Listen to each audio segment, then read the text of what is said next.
പ്രാചീനമായി എത്രയും ബഹുമാന്യരായ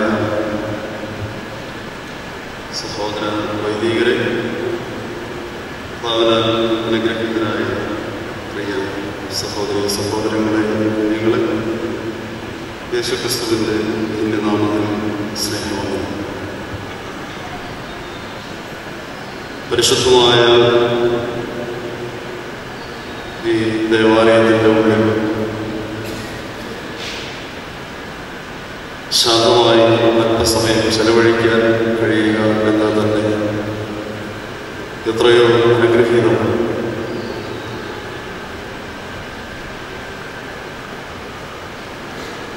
വളരെ പ്രക്ഷുബ്ധമായ ജീവിത സാഹചര്യങ്ങളിലൂടെ കടന്നുപോകാൻ വിധിക്കപ്പെട്ട ആളുകളാണ് നമ്മിൽ പലരും. രോഗത്താലും വിവിധങ്ങളായിരിക്കുന്ന ഭാരങ്ങളാലും നീറുന്ന വ്യക്തിത്വങ്ങൾ ദൈവസന്നിധിയിൽ പരിശുദ്ധനായ പരിമലത്തിനുമേരിയുടെ അവരുടെ തന്നെ മുമ്പിൽ തങ്ങളുടെ ആവലാദികളെയും വേവലാദികളെയും വേദനകളെയും സങ്കടങ്ങളെയും എല്ലാം ഇറക്കി വയ്ക്കുവാനും ദൈവത്തിൽ നിന്ന് വലിയ അനുഗ്രഹങ്ങളെ പ്രാപിപ്പാനത്തക്കവണ്ണം പ്രാർത്ഥനാപൂർവം ദൈവസന്നിധിയിൽ ചേർന്നിരിക്കുന്നവരാണ് അധികം പേര്. ധ്യാനം എന്നത് തന്നെ നമുക്കറിയാം, വളരെ ശാന്തമായ ഏകാഗ്രമായ ഒരു അന്തരീക്ഷത്തിൽ ഒരു വ്യക്തി അവൻ്റെ ജീവിതത്തിൻ്റെ വേദനകളെയും ഭാരങ്ങളെയും എല്ലാം ദൈവമുമ്പാകെ സമർപ്പിക്കുന്ന സന്ദർഭമാണ് ധ്യാനത്തിൻ്റേത്.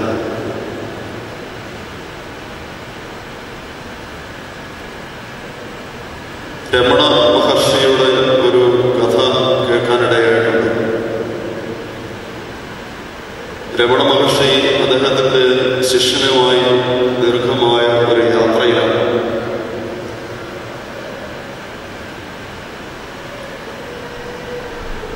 ദീർഘമായ യാത്ര എന്നതുകൊണ്ട് തന്നെ മഹർഷിയും അദ്ദേഹത്തിൻ്റെ ശിഷ്യനുമേറെ ക്ഷീണിതരുമാണ്.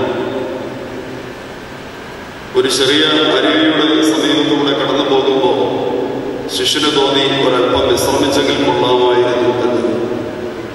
ഗുരുവിനേക്കാൾ ക്ഷീണിതനാണ് ശിഷ്യൻ.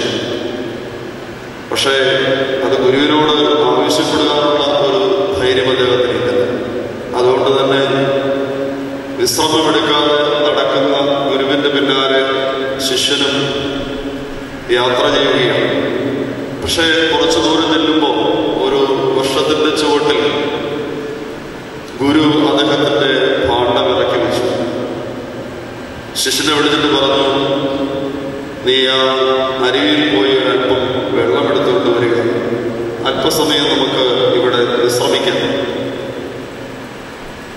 വലിയ സന്തോഷത്തോടെയാണ് ശിഷ്യൻ ഗുരുവിൻ്റെ കയ്യിൽ നിന്നൊരു പാത്രവും വാങ്ങി അരുവിയിലേക്ക് വെള്ളമെടുക്കാൻ പോയത്. വളരെ ശാന്തമായി ഒഴുകിയിരുന്ന ഒരു അരുവി. കണ്ണുനീർ പോലെ തെളിഞ്ഞ വെള്ളം അരുവിയിലൂടെ ഒഴുകുന്നത് കണ്ടാണ് വെള്ളമെടുക്കാനായിട്ട് ശിഷ്യൻ ചെന്നത്.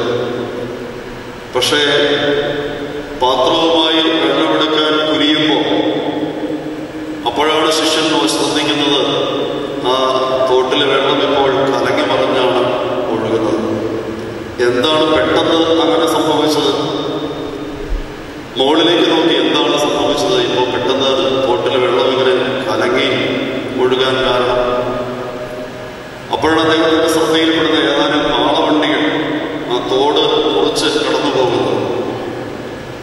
വലിയ നിരാശ തോന്നി. കാരണം ദാഹിച്ച് വലഞ്ഞാണ് യാത്ര. അപ്പൊ ഈ തോട്ടിലെ വെള്ളം കുടിച്ച് ദാഹമകറ്റാനെന്ന പ്രതീക്ഷയോടെയാണ് ഓടിച്ചത്. കലങ്ങി മറിഞ്ഞ വെള്ളം കോരി ഗുരുവിന് കൊടുക്കാനാകില്ല. ശൂന്യമായ പാത്രവുമായിട്ടാണ് ശിഷ്യൻ ഗുരുവിന്റെ അടുക്കൽ തിരിച്ചെത്തുന്നത്. ഗുരുവിനോട് പറഞ്ഞു, ഗുരു ക്ഷമിക്കണം, തോട്ടിലെ വെള്ളം ഇപ്പോൾ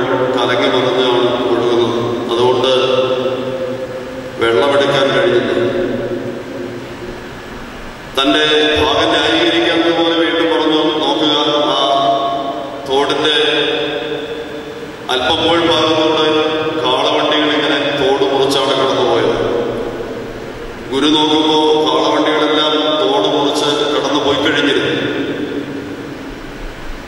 അല്പം രൂക്ഷമായി തന്നെ ശിഷ്യനെ നോക്കിക്കൊണ്ട് ഗുരു പറഞ്ഞു, ഭോഷൻ, ഒരല്പനേരം ആ തോട്ടിറമ്പിൽ ശാന്തമായിരിക്കാൻ നിനക്ക് മനസ്സുണ്ടായില്ല. തോട്ടിൽ വെള്ളം ഇങ്ങനെ സദാ കലങ്ങി ഒഴുകുന്നതല്ല, സ്വാഭാവികമായി തന്നെ അത് തെളിഞ്ഞൊഴുകുന്ന വെള്ളമാണ്. പക്ഷെ ഇങ്ങനെ ചില കാളവണ്ടികളൊക്കെ മുറിച്ച് കടന്നു പോകുമ്പോഴാണ് തോട്ടിലെ വെള്ളം കലങ്ങുന്നത്. പക്ഷെ ഒരല്പനേരം തോട്ടിറമ്പിൽ ശാന്തമായിരിക്കാനുള്ള മനസ്സുണ്ടെങ്കിൽ വീണ്ടും തെളിഞ്ഞ വെള്ളം നിനക്ക് കരസ്ഥമാക്കാൻ കഴിയും. നീ വീണ്ടും പോവുക, വെള്ളമെടുത്തുകൊണ്ട് വരിക എന്ന് പറഞ്ഞാണ് ശിഷ്യനെ രമണ മഹർഷി പറഞ്ഞയക്കുന്നത്. അല്പം നീരസത്തോടെയാണ് ശിഷ്യൻ മടങ്ങി പോയത്. പക്ഷെ ഇപ്പോ തോട്ടിറമ്പിൽ ചെല്ലുമ്പോൾ ഒരു കാര്യം അദ്ദേഹത്തിന് മനസ്സിലായി. ഗുരു പറഞ്ഞത് ശരിയാണ്. ഇപ്പോ തോടിന്റെ മധ്യഭാഗത്തോട് ഒഴുകുന്നത് നല്ല തെളിഞ്ഞ വെള്ളമാണ്. രണ്ട് കരയോട് ചേർന്ന് മാത്രമേ ഇപ്പോ വെള്ളം കലങ്ങി ഒഴുകുന്നുള്ളൂ. അല്പനേരം തോട്ടിറമ്പിലിങ്ങനെ ഈ തോട്ടിലെ വെള്ളത്തിലേക്ക് നോക്കി അദ്ദേഹം വരുന്നു. നോക്കുമ്പോൾ തന്നെ കാണാം വളരെ വേഗം ഈ ഒഴുക്കുള്ള വെള്ളത്തിൽ കലങ്ങിയ വെള്ളം താഴേക്ക് ഒഴുകി മാറുന്നു. ഏറെ സമയം ഇരിക്കേണ്ടി വന്നില്ല. നല്ല തെളിഞ്ഞ വെള്ളം പാത്രത്തിൽ എടുത്ത് ഗുരുവിന്റെ പാദങ്ങളിൽ കൊണ്ടുപോയി വെച്ചു. എന്നിട്ട് ഒപ്പം ഗുരുവിനോട് പറഞ്ഞു, ഗുരു, ഒരു പുതിയ പാഠവും കൂടെ പഠിപ്പിച്ചല്ലോ, ഒത്തിരി നന്ദിയുണ്ട്. മഹർഷിയുടെ ഉത്തരം എങ്ങനെയാണ്? തോട്ടിലെ വെള്ളത്തിന്റെ കാര്യത്തിൽ മാത്രമല്ല, മനുഷ്യജീവിതത്തിന്റെ കാര്യത്തിൽ എങ്ങനെ തന്നെയാണ്. ചില സാഹചര്യങ്ങളിലൊക്കെ മനുഷ്യന്റെ മനസ്സും അവന്റെ ജീവിത സാഹചര്യങ്ങളൊക്കെ ഇങ്ങനെ കലങ്ങി മറിഞ്ഞ് ഒഴുകുന്ന വെള്ളം പോലെയായി. പക്ഷെ ഒരല്പനേരം ശാന്തമായിരിക്കാനുള്ള മനസ്സുണ്ടെങ്കിൽ ഏത് കലങ്ങി മറിഞ്ഞ ജീവിത സാഹചര്യങ്ങളും തെളിമയുള്ള ഒരവസ്ഥയിലേക്ക് എത്തിച്ചേരുന്നത് അനുഭവിക്കാനായിട്ട് കഴിയും. പലപ്പോഴും മനുഷ്യന് സാധിക്കാതെ പോകുന്നത് കലങ്ങി മറിഞ്ഞ തോട്ടിലെ വെള്ളം വീണ്ടും ചാടി കലക്കാൻ ശ്രമിക്കുന്നത് കൊണ്ടാണ്.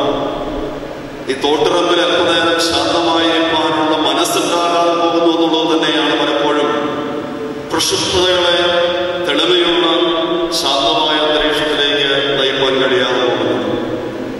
പരിശുദ്ധ പരിമല തിരുമേനിയുടെ ഖബറിടത്തിന്റെ സാന്നിധ്യത്തിൽ ഈ പരിശുദ്ധ ദേവാലയത്തിന്റെ ഉള്ളിൽ അല്പനേരം ശാന്തമായിരിക്കാനുള്ള മനസ്സുണ്ടെങ്കിൽ പോലും എനിക്കറിയാം, പ്രത്യേകിച്ച് ഞാൻ പ്രസംഗിക്കേണ്ട കാര്യമൊന്നുമില്ല, തെളിഞ്ഞ മനസ്സോടെ നിങ്ങൾക്ക് മടങ്ങാൻ കഴിയുന്നു. കാരണം ഏത് പ്രക്ഷുബ്ധ സാഹചര്യങ്ങളും ദൈവവചനത്തിന്റെ മുമ്പിലുള്ള അല്പനേരത്തെ ശാന്തമായ മനനം കൊണ്ട് തെളിഞ്ഞ ജീവിതാനുഭവത്തിലേക്ക് മടങ്ങി വരുവാനായിട്ട് സാധിക്കുമെന്നുള്ളതുകൊണ്ട് തന്നെയാണ്. ആ ഒരു ശാന്തതയ്ക്ക് ഭംഗം വരാത്ത തരത്തിൽ അല്പനേരം നമ്മുടെ ജീവിതത്തെ ഒന്ന് വിലയിരുത്തുവാൻ മാത്രമാണ് ഒരു ചെറിയ വേദഭാഗത്തെ നിങ്ങളുടെ മുമ്പിൽ അവതരിപ്പിക്കുന്നത്. വളരെ പരിചിതമായ ഒരു വേദഭാഗമാണ്. വിശുദ്ധ മർക്കോസിന്റെ സുവിശേഷം 8-ാം അധ്യായത്തിന്റെ 22 മുതൽ 26 വരെയുള്ള വേദഭാഗം. മർക്കോസിന്റെ സുവിശേഷം 8-ാം അധ്യായത്തിന്റെ 22 മുതൽ 26 വരെയുള്ള തിരുവചന ഭാഗം ഞാൻ വായിക്കാം. നിങ്ങൾ ശാന്തമായി കേട്ടിരുന്നാൽ മതി. യേശുതമ്പുരാൻ ബത്സയിദായിൽ എത്തിയപ്പോൾ ഒരു കുരുടനെ അവന്റെ അടുക്കൽ കൊണ്ടുവന്ന് അവനെ തൊടണമെന്ന് അപേക്ഷിച്ചു. യേശുതമ്പുരാൻ കുരുടത്തെ കൈക്ക് പിടിച്ച് അവനെ ഊരന് പുറത്തു കൊണ്ടുപോയി അവന്റെ കണ്ണിൽ തുപ്പി അവന്റെ മേൽ കൈവച്ചു. നീ വല്ലതും കാണുന്നുണ്ടോ എന്ന് ചോദിച്ചു. അവൻ മേൽപോട്ട് നോക്കി. ഞാൻ മനുഷ്യരെ കാണുന്നു, അവർ നടക്കുന്നത് മരങ്ങൾ പോലെ അത്ര കാണുന്നത് എന്ന് പറഞ്ഞു. യേശുതമ്പുരാൻ പിന്നെയും അവന്റെ കണ്ണിന്മേൽ കൈവച്ചാറെ സൗഖ്യം പ്രാപിച്ചു, മിഴിച്ചു തോന്നി, എല്ലാം സ്പഷ്ടമായി കണ്ടു. നീ ഊരിൽ കിടക്ക പോലും അരുത് എന്ന് അവൻ പറഞ്ഞു. അവനെ ഭവനത്തിലേക്ക് അയച്ചു. തൊട്ടു മുമ്പ് നമസ്കാരം പൂർത്തിയാക്കി കഴിഞ്ഞപ്പോൾ 3 മണി നേരത്തെ നമസ്കാരത്തോട് ചേർന്നുള്ള രഹസ്യ പ്രാർത്ഥന വായിച്ചത് നിങ്ങൾ കേട്ട് കാണും. അന്ധകാരത്തിൽ നിന്ന് വെളിച്ചത്തിലേക്ക് ദൈവമേ ഞങ്ങളെ നയിക്കണമേ എന്നായിരുന്നു ആ പ്രാർത്ഥന. വന്നേ റംബാച്ചൻ അത് എൻ്റെ കയ്യിലെടുത്ത് പ്രാർത്ഥിക്കാൻ തന്നു. പ്രാർത്ഥിച്ചപ്പോൾ ഞാൻ വിചാരിച്ചു, ഞാൻ ഈ പകൽ നിങ്ങളോട് ഒരുമിച്ച് ധ്യാനിക്കാൻ തിരഞ്ഞെടുത്ത വിഷയത്തോട് ഏറെ ബന്ധപ്പെട്ടാണ് ആ പ്രാർത്ഥന എന്ന്. അന്ധകാരത്തിൽ നിന്ന് വെളിച്ചത്തിലേക്ക് ഞങ്ങളെ നയിക്കണമേ. ഈ അന്ധകാരത്തിൻ്റെ മധ്യത്തിൽ ജീവിതത്തിൽ വന്നുപോയ കുറവുകളെ കണ്ടെത്തുവാനും വെളിച്ചത്തിൻ്റെ വലിയ ആഘോഷത്തിൽ പങ്കുചേരുവാനും ഞങ്ങളെ അനുഗ്രഹിക്കണമേ എന്നുള്ള പ്രാർത്ഥനയായിരുന്നു. നമുക്കറിയാം, നോമ്പിൻ്റെ സന്ദർഭങ്ങളിൽ പ്രത്യേകിച്ചും ധ്യാന വിഷയമായിരിക്കുന്നതെല്ലാം യേശുതമ്പുരാൻ നൽകിയ വലിയ വിമോചനത്തിൻ്റെ ശുശ്രൂഷകളാണ്. ഞായറാഴ്ച ദിവസങ്ങളിലെ വിശുദ്ധ ഏവൻഗേലിയോൻ ഭാഗത്തൊക്കെ വായിച്ചു കേൾക്കുന്നത് ക്രിസ്തു നൽകിയ രോഗസൗഖ്യത്തിൻ്റെ വിമോചനത്തിൻ്റെ വലിയ ശുശ്രൂഷകളാണ്. അടുത്ത ഞായറാഴ്ച നമുക്കറിയാം, നാളെ കഴിഞ്ഞ് സമയോ ഞായറാഴ്ചയാണ്. കുരുടനെ സൗഖ്യമാക്കുന്നതിൻ്റെ ഭാഗമാണ് അടുത്ത ഞായറാഴ്ച പ്രധാനമായി ചിന്തിക്കുന്നതും പഠിക്കുന്നതും. വേദപുസ്തകത്തിൽ ഒട്ടനവധി സന്ദർഭങ്ങളിൽ യേശുതമ്പുരാൻ കുരുടരായ ആളുകൾക്ക്, അല്ലെങ്കിൽ അന്ധതയുടെ മധ്യത്തിൽ ജീവിക്കാൻ വിധിക്കപ്പെട്ട ആളുകൾക്ക് സൗഖ്യം നൽകുന്ന, അവരെ വെളിച്ചത്തിൻ്റെ വലിയ സന്തോഷത്തിലേക്ക് നയിക്കുന്ന അനവധി സന്ദർഭങ്ങൾ രേഖപ്പെടുത്തിയിട്ടുണ്ട്. അതിലൊന്നാണ് മർക്കോസിൻ്റെ സുവിശേഷം 8-ാം അധ്യായത്തിൽ രേഖപ്പെടുത്തിയിട്ടുള്ള ഞാനിപ്പോൾ വായിച്ചു കേൾപ്പിച്ച വേദഭാഗം. ഇവിടെ ബത്സയിദായുമായി ബന്ധപ്പെട്ടാണ് ഈ ഒരു സൗഖ്യം നടക്കുന്നത് എന്ന് നിങ്ങൾ ശ്രദ്ധിച്ചു കാണും. ബത്സയിദായുമായി ബന്ധപ്പെട്ടാണ്. യേശുക്രിസ്തുവിൻ്റെ വീര്യപ്രവൃത്തികളിൽ മിക്കതും നടന്ന സ്ഥലങ്ങളിൽ ഒന്നായിരുന്നു ബത്സയിദ. വിശുദ്ധ മത്തായിയുടെ സുവിശേഷം 11-ാം അധ്യായത്തിൻ്റെ 20 മുതലുള്ള വാക്യങ്ങൾ വായിക്കുമ്പോൾ അവിടെ രേഖപ്പെടുത്തിയിട്ടുണ്ട്. യേശുതമ്പുരാന്റെ വീര്യപ്രവർത്തികൾ മിക്കതും നടന്ന പട്ടണങ്ങളെക്കുറിച്ച് പ്രതിപാദിക്കുമ്പോൾ അതിലൊരു പട്ടണമാണ് ബത്സയിദായി എന്ന് പറഞ്ഞാൽ യേശുക്രിസ്തുവിൻ്റെ അത്ഭുത പ്രവർത്തികളും ക്രിസ്തുവിൻ്റെ പ്രബോധനങ്ങളുമൊക്കെ ഏറെ നിർവഹിക്കപ്പെട്ട ഒരു സ്ഥലമായിരുന്നു ബത്സയിദ. പക്ഷെ ഒരു വൈരുദ്ധ്യം എന്താണെന്ന് വെച്ചാൽ, ബത്സയിദായിലായിരുന്നു യേശുക്രിസ്തു ഏറ്റവും കൂടുതൽ വീര്യപ്രവർത്തികൾ നടത്തിയത് എന്ന് വേദപുസ്തകത്തിൽ രേഖപ്പെടുത്തുമ്പോൾ തന്നെ ബത്സയിദായിൽ വെച്ച് നടന്ന ഒരു വീര്യപ്രവൃത്തി പോലും വേദപുസ്തകത്തിൽ രേഖപ്പെടുത്തിയിട്ടില്ല എന്നുള്ളതാണ് മനസ്സിലാക്കേണ്ട ഒരു കാര്യം. മത്തായിയുടെ സുവിശേഷത്തിൽ പരാമർശിച്ചു പോകുന്നുണ്ട്, ഏറ്റവും കൂടുതൽ വീര്യപ്രവർത്തികൾ നടത്തിയ പട്ടണങ്ങളിൽ ഒന്നാണ് ബത്സയിദ എന്ന്. പക്ഷേ ബത്സയിദായിൽ നടത്തി എന്ന് പറയുന്ന ഒരു പ്രവൃത്തി പോലും വേദപുസ്തകത്തിൽ രേഖപ്പെടുത്തിയിട്ടില്ല. പിന്നെ ബത്സയിദായുമായി ബന്ധപ്പെട്ട് നടക്കുന്ന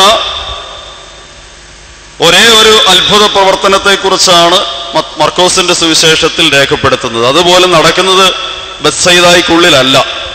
നാം വായിക്കുന്നത് യേശുതമ്പുരാൻ ആ കുരുടനെ ബത്സയിദായിൽ നിന്ന് പുറത്തേക്ക് കൊണ്ടുപോയി എന്നാണ് വായിക്കുന്നത്. അപ്പോൾ ഈ രേഖപ്പെടുത്തിയിട്ടുള്ള അത്ഭുത പ്രവൃത്തി പോലും നടന്നത് ബത്സയിദായിലല്ല, ബത്സയിദായുമായി ബന്ധപ്പെട്ടാണ് എന്ന് മാത്രമേ പറയാൻ സാധിക്കുകയുള്ളൂ. യോർദാൻ നദിയുടെ പടിഞ്ഞാറ് തീരത്ത് സ്ഥിതി ചെയ്യുന്ന ഒരു പട്ടണമാണ് ബത്സയിദ. ആ പട്ടണത്തിൽ വെച്ചാണ് കുരുടനായിരിക്കുന്ന ഒരു മനുഷ്യനെ യേശുതമ്പുരാന്റെ അടുക്കൽ കൊണ്ടുവരുന്നത്. ഇവിടെ ശ്രദ്ധേയമായൊരു കാര്യം ഞാൻ പറഞ്ഞതാണ്. എന്താണ്? ആളുകൾ ഏതാനും പേരെ ചേർന്ന് ഈ മനുഷ്യനെ യേശുവിന്റെ അടുക്കൽ കൊണ്ടുവരികയാണ്. അവനോട് പറയുന്നുണ്ട്, എന്തായിരിക്കണം? ഇവന് സൗഖ്യം പ്രാപിക്കാൻ ആഗ്രഹമുണ്ട്. ജന്മന കുരുടനായിരിക്കുന്ന ഒരു മനുഷ്യനാണ്. വെളിച്ചം എന്തെന്ന് കണ്ടിട്ടില്ലാത്ത ഒരാൾ. സാധാരണയായ യേശുതമ്പുരാൻ രോഗികളെ അടുക്കൽ കൊണ്ടുവന്നു കഴിഞ്ഞാൽ സൗഖ്യം നൽകുകയാണ് പതിവ്. പക്ഷെ ഇവിടെ യേശുതമ്പുരാൻ ഈ മനുഷ്യനെ ഏതാനും പേർ ചേർന്ന് യേശുവിന്റെ അടുക്കൽ കൊണ്ടുവരുമ്പോൾ ക്രിസ്തു ചെയ്യുന്നൊരു കാര്യം ശ്രദ്ധേയമാണ്. എന്താണ് അവൻ ചെയ്തത്? ഈ മനുഷ്യനെ അവന്റെ കരങ്ങളിൽ പിടിച്ച യേശുതമ്പുരാൻ അവനെ ഊരിൽ നിന്ന് പുറത്തേക്ക് കൊണ്ടുപോയി എന്നാണ്. എന്ന് പറഞ്ഞാൽ ബത്സയിദായിൽ നിന്ന് ഈ മനുഷ്യനെ യേശുതമ്പുരാൻ കൈപിടിച്ച് ബത്സയിദായ്ക്ക് പുറത്തേക്ക് കൊണ്ടുപോയി എന്നാണ്. വേറൊരു ഭാഗത്തും ഇങ്ങനെ ഒരു സമീപനം രേഖപ്പെടുത്തിയിട്ടില്ല. എന്തായിരുന്നിരിക്കാം യേശുതമ്പുരാൻ ഇതിന് പ്രേരിപ്പിച്ചത്? ബത്സയിദായിൽ ജീവിക്കുന്ന, ബത്സയിദ സ്വദേശിയായിരിക്കുന്ന ഒരു മനുഷ്യന് സൗഖ്യം നൽകാനായിട്ട് തന്റെ അടുക്കൽ കൊണ്ടുവരുമ്പോൾ അവന് ബത്സയിദായിൽ നിന്ന് അവനെ പിടിച്ച് പുറത്തേക്ക് കൊണ്ടുപോയി എന്നാണ്. മാത്രമല്ല, രേഖപ്പെടുത്തിയിരിക്കുന്നത് യേശുതമ്പുരാൻ ഒട്ടനവധി അത്ഭുതങ്ങൾ ബത്സയിദായിൽ വെച്ച് നടത്തിയിട്ടുണ്ട് എന്നാണ്. പിന്നെ എന്ത് ഈ കുരുടനെ ബത്സയിദായിൽ നിന്ന് പുറത്തേക്ക് കൊണ്ടുപോയി? എൻ്റെ ഒരു ചിന്ത, യേശുതമ്പുരാൻ കഴിഞ്ഞ നാളുകളിലൊക്കെ ബത്സയിദയുടെ ഉള്ളിൽ ഒട്ടനവധി വീര്യപ്രവൃത്തികൾ നടത്തിയതാണ്. അനേകം അത്ഭുതങ്ങൾ പ്രവർത്തിച്ചു. ഒട്ടനവധി പ്രബോധനങ്ങൾ, ദൈവരാജ്യത്തെക്കുറിച്ചുള്ള പ്രബോധനങ്ങൾ ആ ജനത്തിന് നൽകി. പക്ഷെ ബത്സയിദായിലെ ജനത്തെക്കുറിച്ച് രേഖപ്പെടുത്തിയിരിക്കുന്ന ഭാഗം മത്തായിയുടെ സുവിശേഷം 11-ാം അധ്യായത്തിന്റെ 20 മുതലുള്ള വാക്യങ്ങളിലാണ്. ബത്സയിദായിലെ ജനത്തെക്കുറിച്ചുള്ള ഒരു പ്രത്യേകത അവിടെ രേഖപ്പെടുത്തിയിട്ടുണ്ട്. മത്തായിയുടെ സുവിശേഷം 11-ാം അധ്യായത്തിന്റെ 20 മുതലുള്ളതായിരിക്കുന്ന വാക്യങ്ങളിൽ അവിടെ ഇങ്ങനെയാണ്: പിന്നെ അവൻ തന്റെ വീര്യപ്രവൃത്തികൾ മിക്കതും നടന്ന പട്ടണങ്ങൾ മാനസാന്തരപ്പെടായികയാൽ അവരെ ശാസിച്ചു തുടങ്ങി. കോരസീനെ, നിനക്ക് അയ്യോ കഷ്ടം! ബത്സയിദേ, നിനക്ക് അയ്യോ കഷ്ടം! നിങ്ങളിൽ നടന്ന വീര്യപ്രവൃത്തികൾ സോരിലും സീദോനിലും നടന്നിരുന്നുവെങ്കിൽ അവർ പണ്ട് തന്നെ രട്ടിലും വെണ്ണീറിലും മാനസാന്തരപ്പെടുമായിരുന്നു എന്ന് പറഞ്ഞു എന്നാണ്. അതാണ് ബത്സയിദയുടെ പ്രത്യേകത എന്ന് പറയുന്നത്. എന്താണ്? കഴിഞ്ഞ കാലങ്ങളിൽ ഒട്ടനവധി വീര്യപ്രവൃത്തികൾ കാണുവാനും അത്ഭുതങ്ങളെ അനുഭവിക്കുവാനും ക്രിസ്തുവിന്റെ പ്രബോധനങ്ങളെ കേൾക്കുവാനും ദൈവരാജ്യത്തിന്റെ വലിയ ശുശ്രൂഷ എന്തെന്ന് തങ്ങളുടെ ജീവിതത്തിൽ നേരെ അനുഭവിക്കുവാനും ഒക്കെ ഭാഗ്യം കിട്ടിയ ആളുകളാണ് ബത്സയിദയിലുള്ളവർ. പക്ഷേ ഈ കാലമത്രയും യേശുക്രിസ്തുവിന്റെ ഈ അടയാളങ്ങളെയും അത്ഭുതങ്ങളെയും വീര്യപ്രവൃത്തികളെയും എല്ലാം അനുഭവിച്ചവരായിരുന്നിട്ട് പോലും മാനസാന്തരപ്പെടാൻ മനസ്സ് കാണിക്കാത്ത ഒരു കൂട്ടം ആളുകളാണ്. ഒരാൾ പോലും അവിടെ മാനസാന്തരപ്പെട്ടില്ല എന്നുള്ളതാണ്. എന്താണ് യേശുക്രിസ്തു പറയുന്നത്? നിങ്ങളിൽ നടന്ന വീര്യപ്രവൃത്തികൾ സോരിലും സീദോനിലും നടന്നിരുന്നുവെങ്കിൽ അവർ പോലും പണ്ട് മാനസാന്തരപ്പെടുമായിരുന്നു എന്നാണ്. ഇപ്പൊ ബത്സയിദ എന്ന് പറയുന്നത് സത്യത്തിൽ അനുതാപമില്ലാത്ത, മാനസാന്തരത്തിന്റെ ഫലം പുറപ്പെടുവിക്കാത്ത ഒരു സമൂഹത്തെ പ്രതിനിധീകരിക്കുന്ന സ്ഥലമാണ് ബത്സയിദ എന്ന് പറയുന്നത്. എത്ര തന്നെ പ്രബോധനങ്ങൾ കേട്ടാലും, എത്രമാത്രം അത്ഭുതങ്ങളെ കണ്ടാലും, ദൈവത്തിന്റെ ഇടപെടൽ വ്യക്തിപരമായി ഏറെ അനുഭവിക്കാൻ ഭാഗ്യം കിട്ടിയിട്ടും മാനസാന്തരപ്പെടാൻ മനസ്സ് കാണിക്കാത്ത ഒരു കൂട്ടം ആളുകളാണ്. ഇപ്പൊ ബത്സയിദ എന്ന് പറയുന്നത് സത്യത്തിൽ പറഞ്ഞാൽ തിന്മയുടെ, നന്മ ലവലേശം പോലും ഇല്ലാത്ത ഒരു പ്രദേശമാണ്. നന്മയില്ലാത്ത ഒരു പ്രദേശം, മാനസാന്തരപ്പെടാത്ത ഒരു സ്ഥലമാണ്. ഞാൻ പറയും, അന്ധകാരത്തിന്റെ മധ്യത്തിൽ തന്നെ നിലനിൽക്കുന്ന ഒരു സമൂഹമാണ് ബത്സയിദയിലുള്ളത്. ഇവിടെ യേശുക്രിസ്തുവിന്റെ അടുക്കൽ വന്നിരിക്കുന്ന മനുഷ്യൻ ബാഹ്യമായി കണ്ണിന് കാഴ്ചയില്ലാത്ത ഒരാളാണ്. ശാരീരികമായി അന്ധത ബാധിച്ച ഒരു മനുഷ്യനാണ്.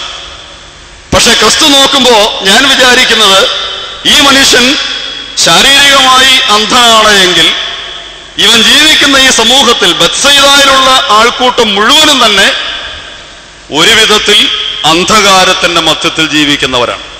ശാരീരികമായ അന്ധത അവർക്കില്ലെങ്കിൽ പോലും അവരെല്ലാവരും അന്ധകാരത്തിന്റെ മധ്യത്തിൽ ജീവിക്കുന്നവരാണ്. അതുകൊണ്ട് തന്നെ ഇവിടെ കുരുടനായിരിക്കുന്ന മനുഷ്യനെ സൗഖ്യം നൽകാൻ കൊണ്ടുവരുമ്പോൾ യേശുതമ്പുരാൻ കാണുന്നൊരു കാര്യമുണ്ട്. സത്യത്തിൽ അന്ധത എന്ന് പറയുന്നത് കാഴ്ചയുടെ, കണ്ണിന്റെ മാത്രം ഒരു പ്രശ്നമൊന്നുമല്ല. കാഴ്ച എന്ന് പറയുന്നത് കണ്ണിന്റെ മാത്രം കാര്യമല്ല. ക്രിസ്തു തന്നെ പറയുന്നില്ലേ, യഹൂദന്മാരെ നോക്കിക്കൊണ്ട് നിങ്ങളിൽ പലരും കണ്ണുണ്ടായിട്ടും കാണുന്നില്ല എന്നാണ്. കണ്ണുണ്ടായെങ്കിലും നിങ്ങളിൽ പലരും കാണുന്നില്ല എന്നാണ്. അപ്പോൾ യഥാർത്ഥത്തിൽ കാഴ്ച എന്ന് പറയുന്നത് കണ്ണിന്റെ മാത്രം ഒരു കാര്യമല്ല. അത് അവൻ ജീവിക്കുന്ന ചുറ്റുപാടുകളുമായിട്ട് ബന്ധപ്പെട്ടൊരു കാര്യമാണ്. നമുക്കറിയാം, അർദ്ധരാത്രി എഴുന്നേറ്റ് വീടിന് പുറത്തിറങ്ങുന്ന ഒരാൾക്ക് കണ്ണിന് എത്ര കാഴ്ചയുണ്ടെന്ന് പറഞ്ഞാലും പുറത്ത് എന്തെങ്കിലും കാണാൻ പറ്റിക്കൊള്ളണമെന്നില്ല. കാണാൻ പറ്റുമോ? അർദ്ധരാത്രി ഭവനത്തിന് പുറത്തിറങ്ങുന്ന ഒരു മനുഷ്യൻ കാഴ്ചയുള്ളവനാണ് എങ്കിലും അവനൊന്നും കാണാൻ പറ്റില്ല. എന്താണ് കാരണം? കാഴ്ച എന്ന് പറയുന്ന യഥാർത്ഥത്തിൽ ഒരുവന്റെ ശാരീരികമായിരിക്കുന്ന പ്രത്യേകത മാത്രമല്ല.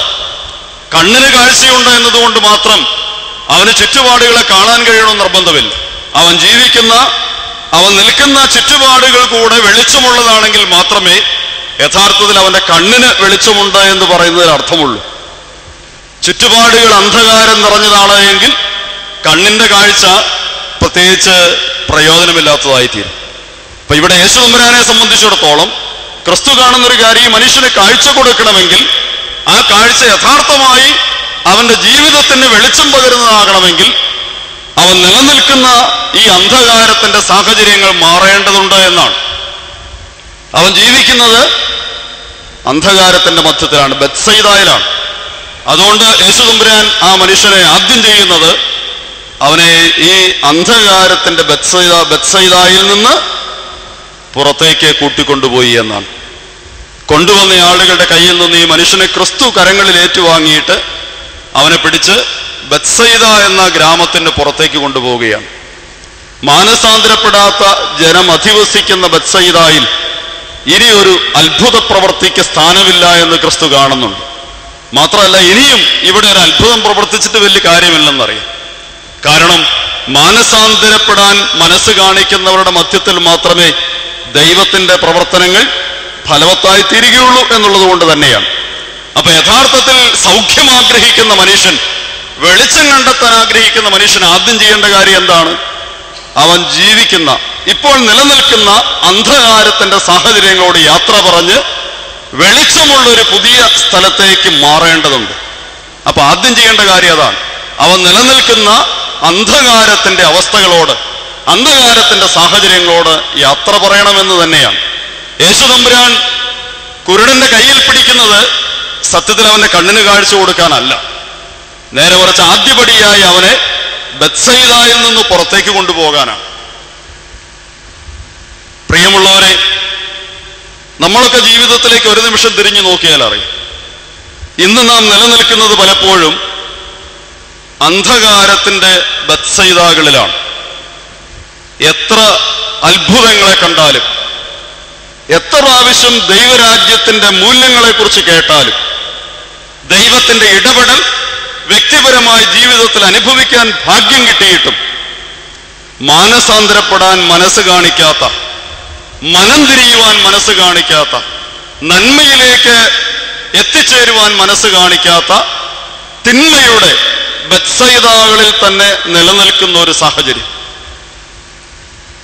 നമ്മെ തന്നെ നമ്മൾ വിലയിരുത്തി നോക്കിയാൽ അറിയാം. ക്രിസ്തു ആഗ്രഹിക്കുന്നത് നിലനിൽക്കുന്ന ഈ അന്ധകാരത്തിന്റെ ബത്സയിദായിൽ നിന്ന് അവന്റെ കയ്യിൽ പിടിച്ച് തന്നെ പുറത്തിറങ്ങുക എന്നുള്ളതാണ്. ഞാൻ വിചാരിക്കുന്നത് യേശുതമ്പുരാൻ എന്റെയും നിങ്ങളുടെയും നേരെ കരം നീട്ടുന്നത് ഇന്ന് നാം നിലനിൽക്കുന്ന അന്ധകാരത്തിന്റെ ബത്സയിദാകളിൽ നിന്ന് നമ്മെ പുറത്തേക്ക് കൊണ്ടുപോകാനാണ്. ഒരിക്കൽ ക്രിസ്തു യെരൂശലേമിലേക്ക് യാത്ര ചെയ്യുമ്പോൾ ധനവാനായൊരു ചെറുപ്പക്കാരൻ വന്ന് യേശുവിനോട് ചോദിക്കുന്നുണ്ട്, കർത്താവേ, നിത്യജീവൻ പ്രാപിപ്പാൻ എനിക്ക് ആഗ്രഹമുണ്ട്, എന്താണ് ചെയ്യേണ്ടത്? യേശുതമ്പുരാൻ പറഞ്ഞു, നീ ന്യായപ്രമാണങ്ങളൊക്കെ പാലിച്ച് ജീവിക്കുക, കൽപ്പനകളൊക്കെ പാലിക്കുക. അപ്പൊ അവൻ പറഞ്ഞു, ഞാനതെല്ലാം ചെറുപ്പം മുതൽ തന്നെ പാലിച്ചു പോരുന്നയാളാണ്. പക്ഷേ എന്നിട്ടും നിത്യജീവനിലേക്കുള്ള യാത്രയിൽ എൻ്റെ ജീവിതത്തിൽ കുറവുകളുണ്ട് എന്നുള്ളൊരു ബോധ്യം. അതുകൊണ്ടാണ് ചോദിക്കുന്നത്, ഞാൻ ഇനി നിത്യജീവൻ പ്രാപിപ്പാൻ എന്താണ് ചെയ്യേണ്ടത്? ഞാൻ വിചാരിക്കുന്നത് യേശു തമ്പുരാൻ അവനോടൊരു കാര്യം പറഞ്ഞു. തൻ്റെ കൈ അവൻ്റെ നേരെ നീട്ടിക്കൊടുത്തിട്ട് പറഞ്ഞു, നീ എൻ്റെ കരങ്ങളിൽ പിടിക്കുക. ഇപ്പോ നീ നിലനിൽക്കുന്ന അന്ധകാരത്തിൻ്റെ ബത്സയിദായോട് യാത്ര പറഞ്ഞ് ഞാൻ നിന്നെ കൊണ്ടുപോകാൻ ആഗ്രഹിക്കുന്ന വെളിച്ചത്തിലേക്ക് വരാൻ നിനക്ക് കഴിയുമോ എന്നാണ്. അല്ലേ, അതാ ചോദിച്ചത്. അവനോട് പറഞ്ഞു, നീ പോയി നിനക്കുള്ളതൊക്കെയും വിറ്റ് ദരിദ്രന്മാർക്ക് കൊടുക്കുക, പിന്നെ എന്ത് ചെയ്യണമെന്നാ പറഞ്ഞേ? എൻ്റെ പിന്നാലെ വരിക എന്നാണ്. ഇപ്പോ നീ നിലനിൽക്കുന്ന സാഹചര്യങ്ങൾ നിന്നെ നിത്യജീവന്റെ അനുഭവത്തിൽ നിന്ന് പിന്നിലേക്ക് കൊണ്ടുപോകുന്നുവെന്ന് നിനക്ക് തോന്നുന്നുവെങ്കിൽ ആ സാഹചര്യങ്ങളെ പൂർണ്ണമായി തന്നെ ഉപേക്ഷിച്ചിട്ട് നീ എൻ്റെ കരം പിടിച്ച് ഞാൻ കാണിപ്പാനിരിക്കുന്നിടത്തേക്ക് വരുമോ എന്നാണ്. വരാൻ നിനക്ക് മനസ്സുണ്ടെങ്കിൽ ജീവനെ പ്രാപിപ്പാൻ കഴിയുമെന്നാണ്. ജീവനെ പ്രാപിപ്പാൻ കഴിയും. ശാന്തമായി ദൈവസന്നിധിയിലിരുന്ന് ധ്യാനിക്കുമ്പോൾ നമുക്ക് മുമ്പിൽ ക്രിസ്തു ഉയർത്തുന്ന ഒരു ചോദ്യമുണ്ട്. നീ യഥാർത്ഥത്തിൽ ജീവനെ കാക്ഷിക്കുന്നുവെങ്കിൽ, വെളിച്ചം കാണാൻ ആഗ്രഹിക്കുന്നുവെങ്കിൽ, സൗഖ്യം പ്രാപിപ്പാൻ ആഗ്രഹിക്കുന്നുവെങ്കിൽ, പ്രക്ഷുബ്ധമായ നിന്റെ ജീവിത സാഹചര്യങ്ങളിൽ നിന്ന് ശാന്തമായ തെളിമയുള്ള ഒരു ജീവിതാനുഭവത്തിലേക്ക് കടന്നു വരാൻ ആഗ്രഹിക്കുന്നെങ്കിൽ, ഇതാ എൻ്റെ കരങ്ങളിൽ പിടിച്ചുകൊണ്ട് ഞാൻ നിന്നെ കാണിപ്പാനിരിക്കുന്ന ആ പുതിയ ലോകത്തേക്ക് വരിക എന്നാണ്. ഇവിടെ കുരുടനായിരിക്കുന്ന മനുഷ്യൻ യേശു തമ്പുരാൻ അവൻ്റെ കൈ പിടിച്ച് അവനെ നയിക്കുമ്പോൾ ഒരു വൈമുഖ്യവും പ്രകടിപ്പിക്കാതെ ക്രിസ്തുവിന്റെ പിന്നാലെ പോയി എന്നാണ്. കൂട്ടിക്കൊണ്ടുവന്ന ആളുകൾ ആരുടെ അടുക്കിലേക്കാണ് കൊണ്ടുവന്ന് കൊടുത്തതെന്ന് അവന് വലിയ നിശ്ചയമില്ല. കുരുടനായ മനുഷ്യനാണ്. തൻ്റെ കയ്യിൽ ഇപ്പോൾ പിടിച്ചിരിക്കുന്ന മനുഷ്യൻ ആരാണെന്ന് അവന് വലിയ നിശ്ചയമൊന്നുമില്ല. അവൻ ബത്സയിദാക്കാരനായിരിക്കുന്ന ആളാണ്. അവനെ ഈ മനുഷ്യൻ കൊണ്ടുപോകുന്നത് തൻ്റെ ദേശത്ത് നിന്ന് വിടുവിച്ച് തൻ്റെ ബന്ധുമിത്രാദികൾ, തൻ്റെ സ്വന്തക്കാര്, തനിക്ക് സ്വന്തമായിട്ടുള്ളതെല്ലാം വിട്ടിട്ട് ഇതാ പുറത്ത് മറ്റൊരു ലോകത്തേക്ക് അവനെ കൊണ്ടുപോവുകയാണ്.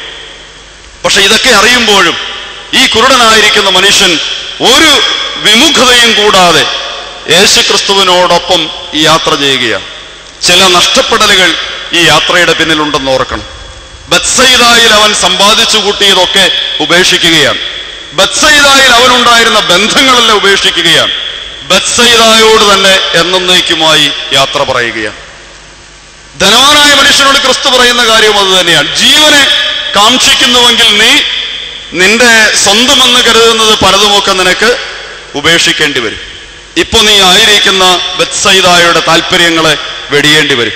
നിനക്കുള്ളതെല്ലാം ഉപേക്ഷിച്ച് അതൊക്കെ ദരിദ്രന്മാർക്ക് കൊടുക്കണം. എൻ്റെ പിന്നാലെ വരാൻ മനസ്സുണ്ടാകണം. ആ ഒരു മനസ്സ് കാണിക്കുമ്പോഴാണ് ക്രിസ്തുവിന് യഥാർത്ഥമായി ആ വ്യക്തിയുടെ ജീവിതത്തിൽ ഇടപെടാനായിട്ട് കഴിയുക. ഇന്ന് പകൽ ദൈവസന്നിധിയിൽ ചേർന്നിരിക്കുമ്പോൾ ആദ്യം ഉത്തരം കൊടുക്കേണ്ടത് ഈ ചോദ്യത്തിനാണ്. ക്രിസ്തു നീട്ടിത്തരുന്ന കരങ്ങളിൽ പിടിച്ച് വിമുഖത കൂടാതെ അവൻ കാണിപ്പാനിരിക്കുന്നിടത്തേക്ക് പോകാൻ മനസ്സ് കാണിക്കുമോ എന്ന്.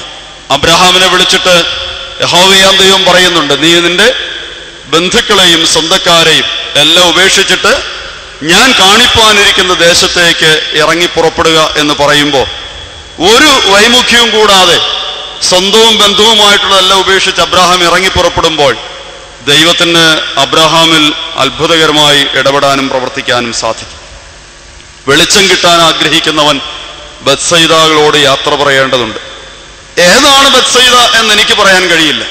പക്ഷെ നിങ്ങൾക്ക് നിങ്ങളുടെ ജീവിതത്തിലെ അന്ധതയുടെ ബത്സയിദ ഏതാണെന്ന് കണ്ടെത്താൻ കഴിയും. അന്ധകാരത്തിന്റെ ബത്സയിദ, അതായത് കഴിഞ്ഞുപോയ കാലങ്ങളിൽ പലപ്പോഴും ഉപേക്ഷിക്കണമെന്ന് കരുതിയിട്ടും ഉപേക്ഷിക്കാൻ കഴിയാതെ, ജീവിതത്തിൽ നിന്ന് ഒഴിവാക്കേണ്ടതാണ് എന്ന് ബോധ്യപ്പെട്ടിട്ടും ഒഴിവാക്കാൻ കഴിയാത്ത, യഥാർത്ഥമായ മാനസാന്തരത്തിന് അനുഭവത്തിലേക്ക് നയിക്കുന്നതിന് വിഘാതമായി നിൽക്കുന്ന ചില അന്ധകാരത്തിന്റെ ബത്സയിദാകൾ നിങ്ങളുടെയൊക്കെ ജീവിതത്തിലുണ്ടാകും. എൻ്റെ ജീവിതത്തിലും കാണും. ആദ്യമേ അന്വേഷിക്കേണ്ടത് അതാണ്. ക്രിസ്തുവിനോടുള്ള ബന്ധത്തിലേക്ക്, മനംതിരിവിന്റെ മാനസാന്തരത്തിന്റെ അനുഭവത്തിലേക്ക് എന്നെ നയിക്കുന്നതിന് വിഘാതമായി നിൽക്കുന്ന ബത്സയിദ എന്താണ്? ദൈവരാജ്യത്തിന്റെ വിരുന്നിനെ കുറിച്ച് ഒരിക്കൽ കർത്താവ് പറയുന്നുണ്ട്. വിരുന്നൊരുക്കിയ യജമാനൻ വീട്ടുകാരൻ ഒത്തിരി ആളുകളൊക്കെ വിരുന്നിന് ക്ഷണിച്ചു.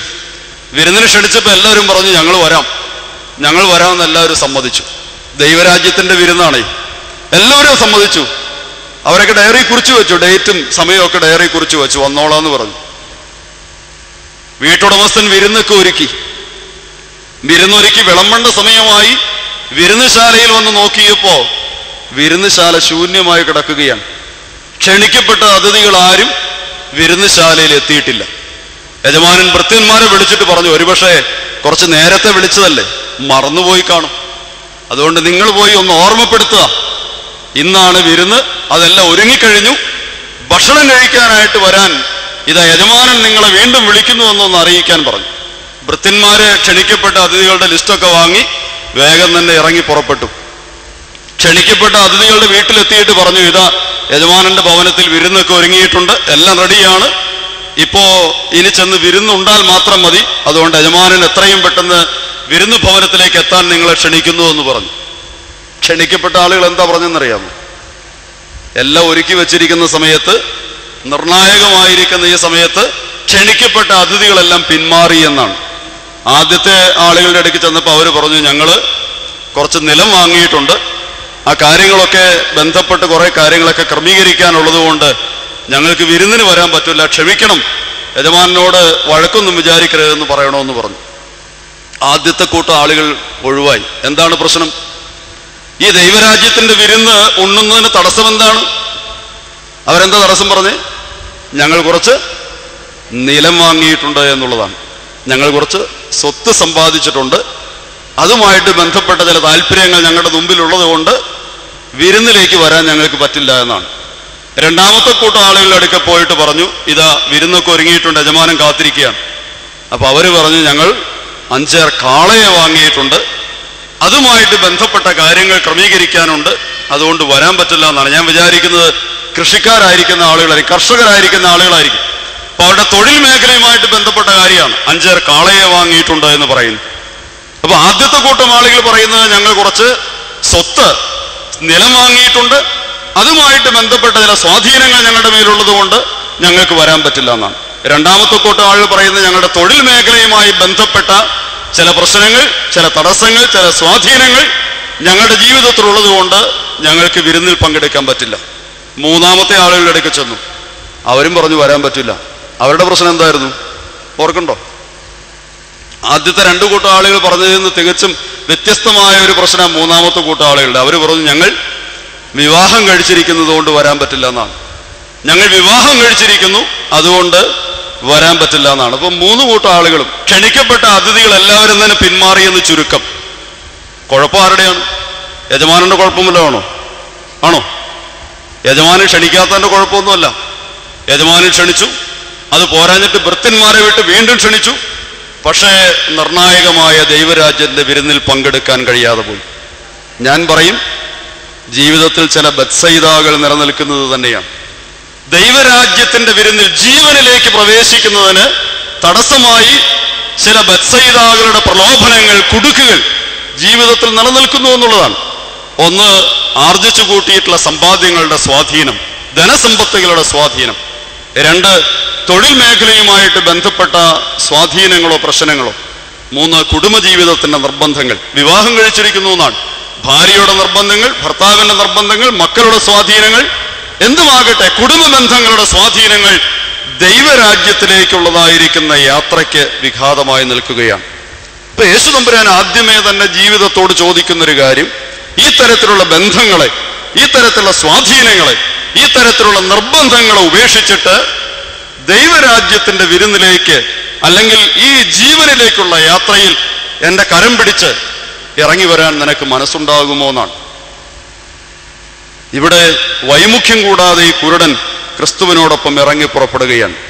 അവനെ ക്രിസ്തു ബത്സയിദായിൽ നിന്ന് പുറത്തേക്ക് കൊണ്ടുപോയി. കാര്യങ്ങളൊക്കെ ഭംഗിയായി. ക്രിസ്തുവിന്റെ കൈ പിടിച്ച് ബത്സയിദായിൽ നിന്ന് പുറത്തിറങ്ങിയതോടെ പ്രശ്നങ്ങളൊക്കെ തീർന്നു, കാര്യങ്ങളൊക്കെ സുഖമായി എന്നാണോ?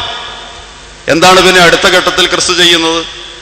ബത്സയിദായിൽ നിന്ന് പുറത്തിറക്കിയിട്ട് പിന്നെ ഈ മനുഷ്യന്റെ നേരെ എന്ത് ചെയ്തു എന്നാ പറഞ്ഞത്? ഞാൻ വായിച്ചതാണ്. ബത്സയിദായിൽ നിന്ന് പുറത്തേക്ക് കൊണ്ടുപോയി. ഊരിന് പുറത്തു കൊണ്ടുപോയിട്ട് എന്താണ് അവനോട് ചെയ്തത്? യേശു തമ്പുരാൻ അവന്റെ കണ്ണുകളിൽ തുപ്പി എന്നാണ്.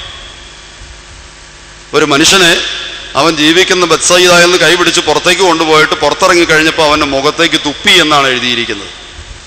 യഹൂദ പാരമ്പര്യത്തിൽ ഒരാള് അവരന്റെ മുഖത്ത് തുപ്പുക എന്ന് പറഞ്ഞാൽ ഇത്രയും ആക്ഷേപകരമായിരിക്കുന്ന, ഇത്രയും നിന്ദാകരമായിരിക്കുന്ന ഒരു കാര്യം മറ്റൊന്നില്ല.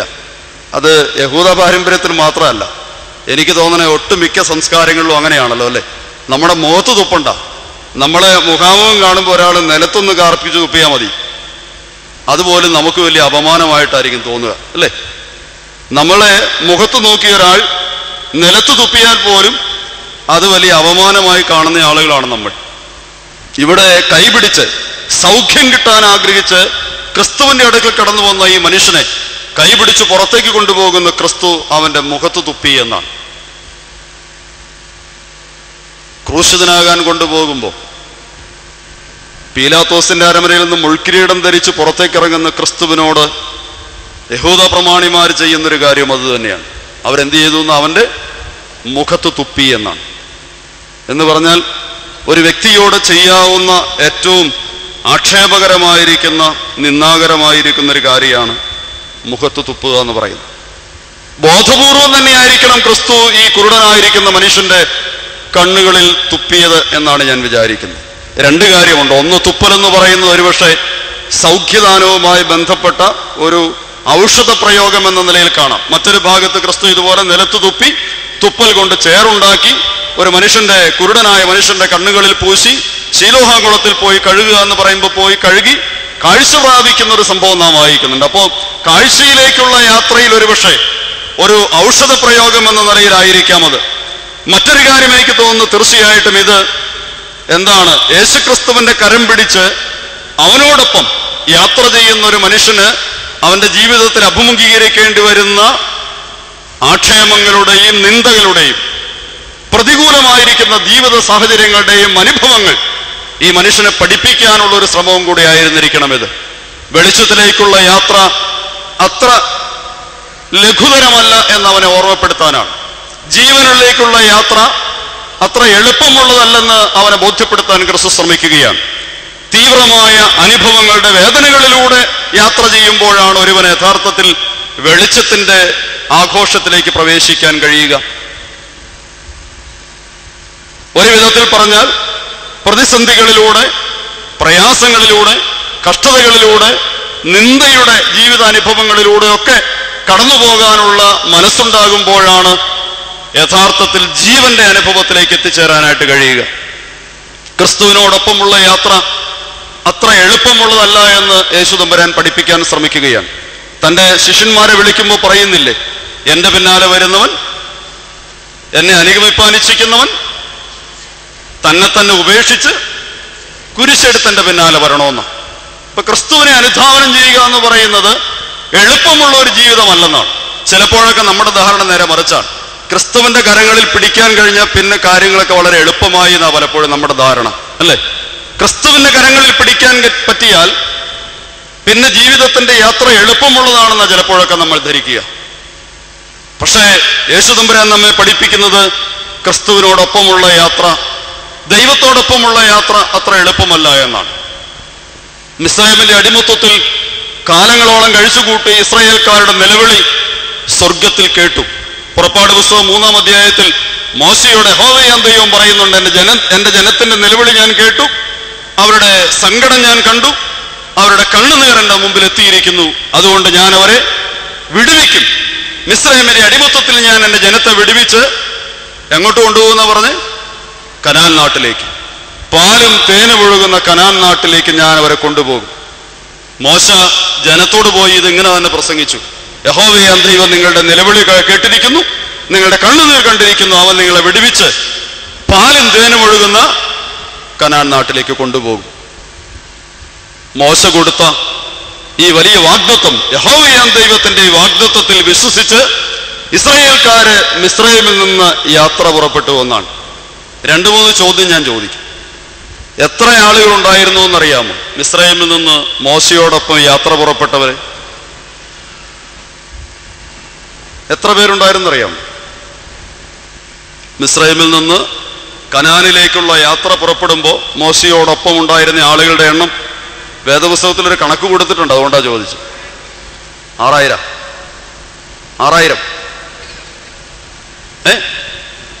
6 ലക്ഷം. 6 ലക്ഷം എന്ന് പറയുന്നത് ഭാഗികമായി ശരിയാണെന്ന് പറയാൻ പറ്റുള്ളൂ, പൂർണ്ണമായി ശരിയല്ല. 6 ലക്ഷത്തിന് മുമ്പ് ഒരു കാര്യം കൂടെയുണ്ട്.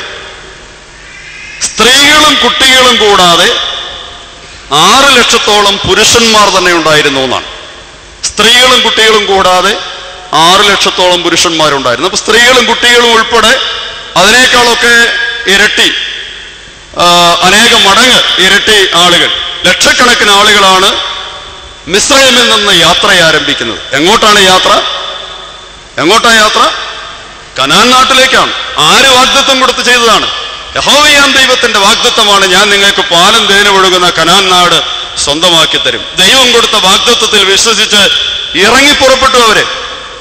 നാം വായിക്കുന്നുണ്ട്, മരുഭൂമിയിലൂടെയുള്ള യാത്രയിൽ സ്വർഗത്തിലെ ദൈവവും തന്റെ ജനത്തോടൊപ്പം നടന്നു യാത്ര ചെയ്തു വന്നു. അങ്ങനെയല്ലേ? പകൽ മേഘസ്തംഭത്തിലും രാത്രി അഗ്നിസ്തംഭത്തിലും ദൈവം കൂടെ നടന്നു നിന്ന. പുറപ്പാട് പുസ്തകം 32-ാം അധ്യായത്തിൽ മോശ ദൈവത്തോട് ചോദിക്കുന്നു, ദൈവം എന്നിന്റെ വഴി എനിക്കൊന്ന് പറഞ്ഞു തരാമോ എന്ന്. അപ്പൊ ദൈവത്തിന്റെ മറുപടി എന്തായിരുന്നു അറിയാമോ? വഴി പറഞ്ഞു കൊടുക്കുകയായിരുന്നില്ല, എന്റെ സാന്നിധ്യം നിന്നോട് കൂടെ പോരാം എന്ന് വാക്കു കൊടുക്കുകയായിരുന്നു. അപ്പോ ഇസ്രായേൽക്കാരുടെ യാത്രയിൽ യഹോവയാം ദൈവം അവർക്ക് മുമ്പായി യാത്ര ചെയ്യുന്നുണ്ട് എന്ന് നാം വായിക്കുന്നു. സൺഡേ സ്കൂളിലൊക്കെ പഠിപ്പിച്ചിട്ടുള്ള അധ്യാപകരുണ്ടെങ്കിൽ അവർക്കറിയാം, പാലസ്തീൻ നാടിന്റെ ഭൂമിശാസ്ത്രത്തെക്കുറിച്ച് ഒരു ചെറിയ ഗ്രാഹ്യമുള്ളവർക്ക് മനസ്സിലാവും. ഈ മിസ്രൈം നാട്ടിൽ നിന്ന് ഇസ്രായേൽക്കാർ യാത്ര ചെയ്ത സീനായ് പർവ്വതത്തിന്റെ താഴ്വരയിലൂടെ മിസ്രൈമിലേക്ക് എത്തിച്ചേരാൻ അത്ര വലിയ ദൂരമൊന്നുമില്ല. ഒരു കാൽനട യാത്രക്കാരന് ഒരു 10 ദിവസവും കൊണ്ട് നടന്നു തീർക്കാവുന്ന വഴി ദൂരമേ ഉള്ളൂ. അത് മിസ്രൈമിൽ നിന്ന് സീനായ് പർവ്വതത്തിന്റെ താഴ്വരയിലൂടെ കനാൻ നാട്ടിലേക്ക് എത്താൻ ഒരു 10 ദിവസം, അല്ലെങ്കിൽ പരമാവധി പോയ ഒരു 15 ദിവസവും കൊണ്ട് തീരും ഈ യാത്ര. ഒരു കാൽനട യാത്രക്കാരന് 15 ദിവസവും കൊണ്ട് തീരുന്ന ഒരു യാത്രയിൽ യഹോവയാം ദൈവത്തിന്റെ കൈ പിടിച്ച ആ യാത്ര എങ്കിൽ 15 ദിവസം എന്ന് പറയണത് കുറച്ചുകൂടെ കുറയണം, അല്ലേ? അങ്ങനെയല്ലേ? സ്വർഗത്തിലെ ദൈവത്തിന്റെ കൂടെയാണ് യാത്ര എങ്കിൽ സാധാരണ ഒരു 15 ദിവസവും കൊണ്ട് തീരേണ്ട യാത്രയാണെങ്കിൽ നമ്മുടെ കണക്കനുസരിച്ചാണെങ്കിൽ തീർച്ചയായിട്ടും 10 ദിവസവും കൊണ്ട് തീരണം. അല്ലെങ്കിൽ പിന്നെ സ്വർഗത്തിലെ ദൈവം കൂടെ ഉണ്ടെന്ന് പറഞ്ഞ് പിന്നെ എന്നാ കാര്യമുള്ളൂ? അങ്ങനെയല്ലേ? നമ്മുടെ ഒരു ധാരണ അങ്ങനെയാ. സ്വർഗത്തിലെ ദൈവം കൂടെയുണ്ട്, അവന്റെ കൂടെ കൈപിടിച്ചാണ് യാത്ര എങ്കിൽ 15 ദിവസത്തെ വഴി 10 ദിവസം കൊണ്ട് തീർന്നു കിട്ടും. പക്ഷേ ഇസ്രായേൽക്കാരുടെ ചരിത്രം മറ്റൊന്ന് നമ്മെ പഠിപ്പിക്കുന്നത്, ഈ 15 ദിവസത്തെ ദൂരം ഇസ്രായേൽക്കാർക്ക് താണ്ടാൻ കഴിഞ്ഞത് എത്ര നാളുകൊണ്ടെന്നറിയാമോ? എത്ര? 40 സംവത്സരം എടുത്തു എന്നാണ്. 15 ദിവസത്തെ വഴി യഹോവയാം ദൈവത്തിന്റെ കൂടെ യാത്ര ചെയ്തപ്പോ 40 വർഷക്കാലം എടുത്തു ആ ദൂരം പിന്നിടാനായിട്ട്. ഇത് പഴയ നിയമം നമ്മെ പഠിപ്പിക്കുന്ന ഒരു സത്യമാണ്. ദൈവത്തോടൊപ്പമുള്ള യാത്ര എളുപ്പമുള്ളതല്ല എന്നാണ്. അത് ക്ലേശകരമാണ്, പ്രയാസമേറിയതാണ്. 15 ദിവസം കൊണ്ട് തീരേണ്ട ഒരു വഴി 40 വർഷക്കാലം എടുത്തു. അവിടെ അവസാനിച്ചില്ല. 6 ലക്ഷം പുരുഷന്മാരും അവരോടൊപ്പം ലക്ഷക്കണക്കിന് സ്ത്രീകളും കുഞ്ഞുങ്ങളും അടങ്ങുന്ന ലക്ഷോപലക്ഷം വരുന്ന ആളുകൾ യഹോവയാം ദൈവം കൊടുത്തൊരു വാഗ്ദത്തത്തിൽ വിശ്വസിച്ചാണ് ഇറങ്ങിപ്പുറപ്പെട്ടത്. വാഗ്ദത്തം പാലും തേനും ഒഴുകുന്ന കനാൻ നാട് ഞാൻ നിങ്ങൾക്ക് സ്വന്തമായി തരാമെന്നാണ്. പ്രിയപ്പെട്ടവരെ, ഈ വാക്ക് വിശ്വസിച്ച് ഇറങ്ങിപ്പുറപ്പെട്ടതിൽ എത്ര പേര് ഈ വാഗ്ദത്ത ഭൂമിയിൽ എത്തിയെന്നറിയാമോ? എത്ര പേര്? 2 പേര്, യോശുവായും കാലേബും. ബാക്കിയുള്ളവർക്കൊക്കെ വഴി തെറ്റിപ്പോയോ? പിന്നെ എന്ത് പറ്റി?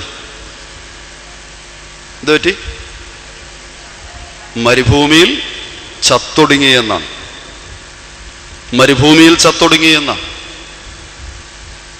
യഹോവയാം ദൈവത്തിന്റെ വാഗ്ദത്തം വിശ്വസിച്ച് ഇറങ്ങിപ്പുറപ്പെട്ട ലക്ഷക്കണക്കിന് വരുന്ന പുരുഷാരം 2 പേരൊഴികെ ബാക്കി മുഴുവൻ പേരും ഈ വാഗ്ദത്ത ഭൂമിയിൽ എത്തിച്ചേരാതെ വഴിമധ്യത്തിൽ വീണ് മരിച്ചുപോയി എന്നാണ്. പ്രിയപ്പെട്ടവരെ, എന്താണ് കാരണം? സംഖ്യാപുസ്തകം 32-ാം അധ്യായത്തിൽ അത് രേഖപ്പെടുത്തിയിട്ടുണ്ട്. യഹോവയാം ദൈവത്തിന്റെ കരം പിടിച്ച് അവന്റെ ഹിതാനുസരണം വൈമുഖ്യവും വൈമനസ്യവും കൂടാതെ യാത്ര ചെയ്യാനായിട്ട് മനസ്സുണ്ടായ 2 പേരൊഴികെ ബാക്കിയുള്ള ആളുകൾ മുഴുവനും മരുഭൂമിയിൽ ചത്തൊടുങ്ങിയെന്നാണ് സംഖ്യാപുസ്തകം 32-ാം അധ്യായത്തിന്റെ 10 മുതലുള്ള വാക്യങ്ങളിൽ അത് രേഖപ്പെടുത്തിയിട്ടുണ്ട്. ദൈവത്തിന്റെ കരം പിടിച്ച് ജീവനിലേക്കുള്ള യാത്ര ഫലപ്രാപ്തിയിൽ എത്തിച്ചേരണമെങ്കിൽ തീർച്ചയായും ഈ യാത്രാമധ്യത്തിൽ നേരിടേണ്ടി വരുന്ന കഷ്ടപ്പാടുകളെയും പ്രതിബന്ധങ്ങളെയും പ്രയാസങ്ങളെയും എല്ലാം, വേദനയുടെ തീവ്രമായ ജീവിതാനുഭവങ്ങളെ മനസ്സോടെ ഏറ്റെടുക്കാൻ കഴിയുന്നവർക്ക് മാത്രമേ ജീവന്റെ വെളിച്ചം കണ്ടെത്താനായിട്ട് കഴിയുകയുള്ളൂ.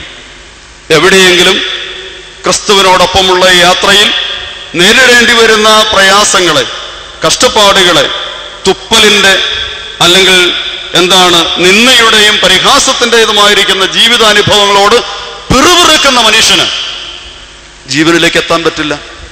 മരുഭൂമിയിലുള്ള യാത്രയിൽ ഇസ്രായേൽക്കാർ പറയുന്നുണ്ട്, ദൈവമേ, യഹോവയുടെ കൂടെയുള്ള ഈ യാത്രയേക്കാൾ ഭേദം മിസ്രയീമിലെ അടിമത്തമായിരുന്നു എന്ന് അവർ പറയുന്നുണ്ടില്ലേ? ഇസ്രായേൽക്കാര് ഒരു സമയത്ത് അങ്ങനെ പറഞ്ഞു, ഈ മരുഭൂമിയിൽ ദൈവത്തിന്റെ കൂടെയുള്ള ഈ യാത്രയേക്കാൾ ഭേദം മിസ്രയീമിലെ അടിമത്തമായിരുന്നു എന്ന് പറഞ്ഞ തിരിച്ചു പറഞ്ഞ എന്താണ്? മിസ്രയീമിലെ അടിമത്തത്തേക്കാൾ ക്ലേശകരമാണ് യഹോവയോട് കൂടെയുള്ള യാത്ര എന്നല്ലേ? അങ്ങനെയല്ലേ?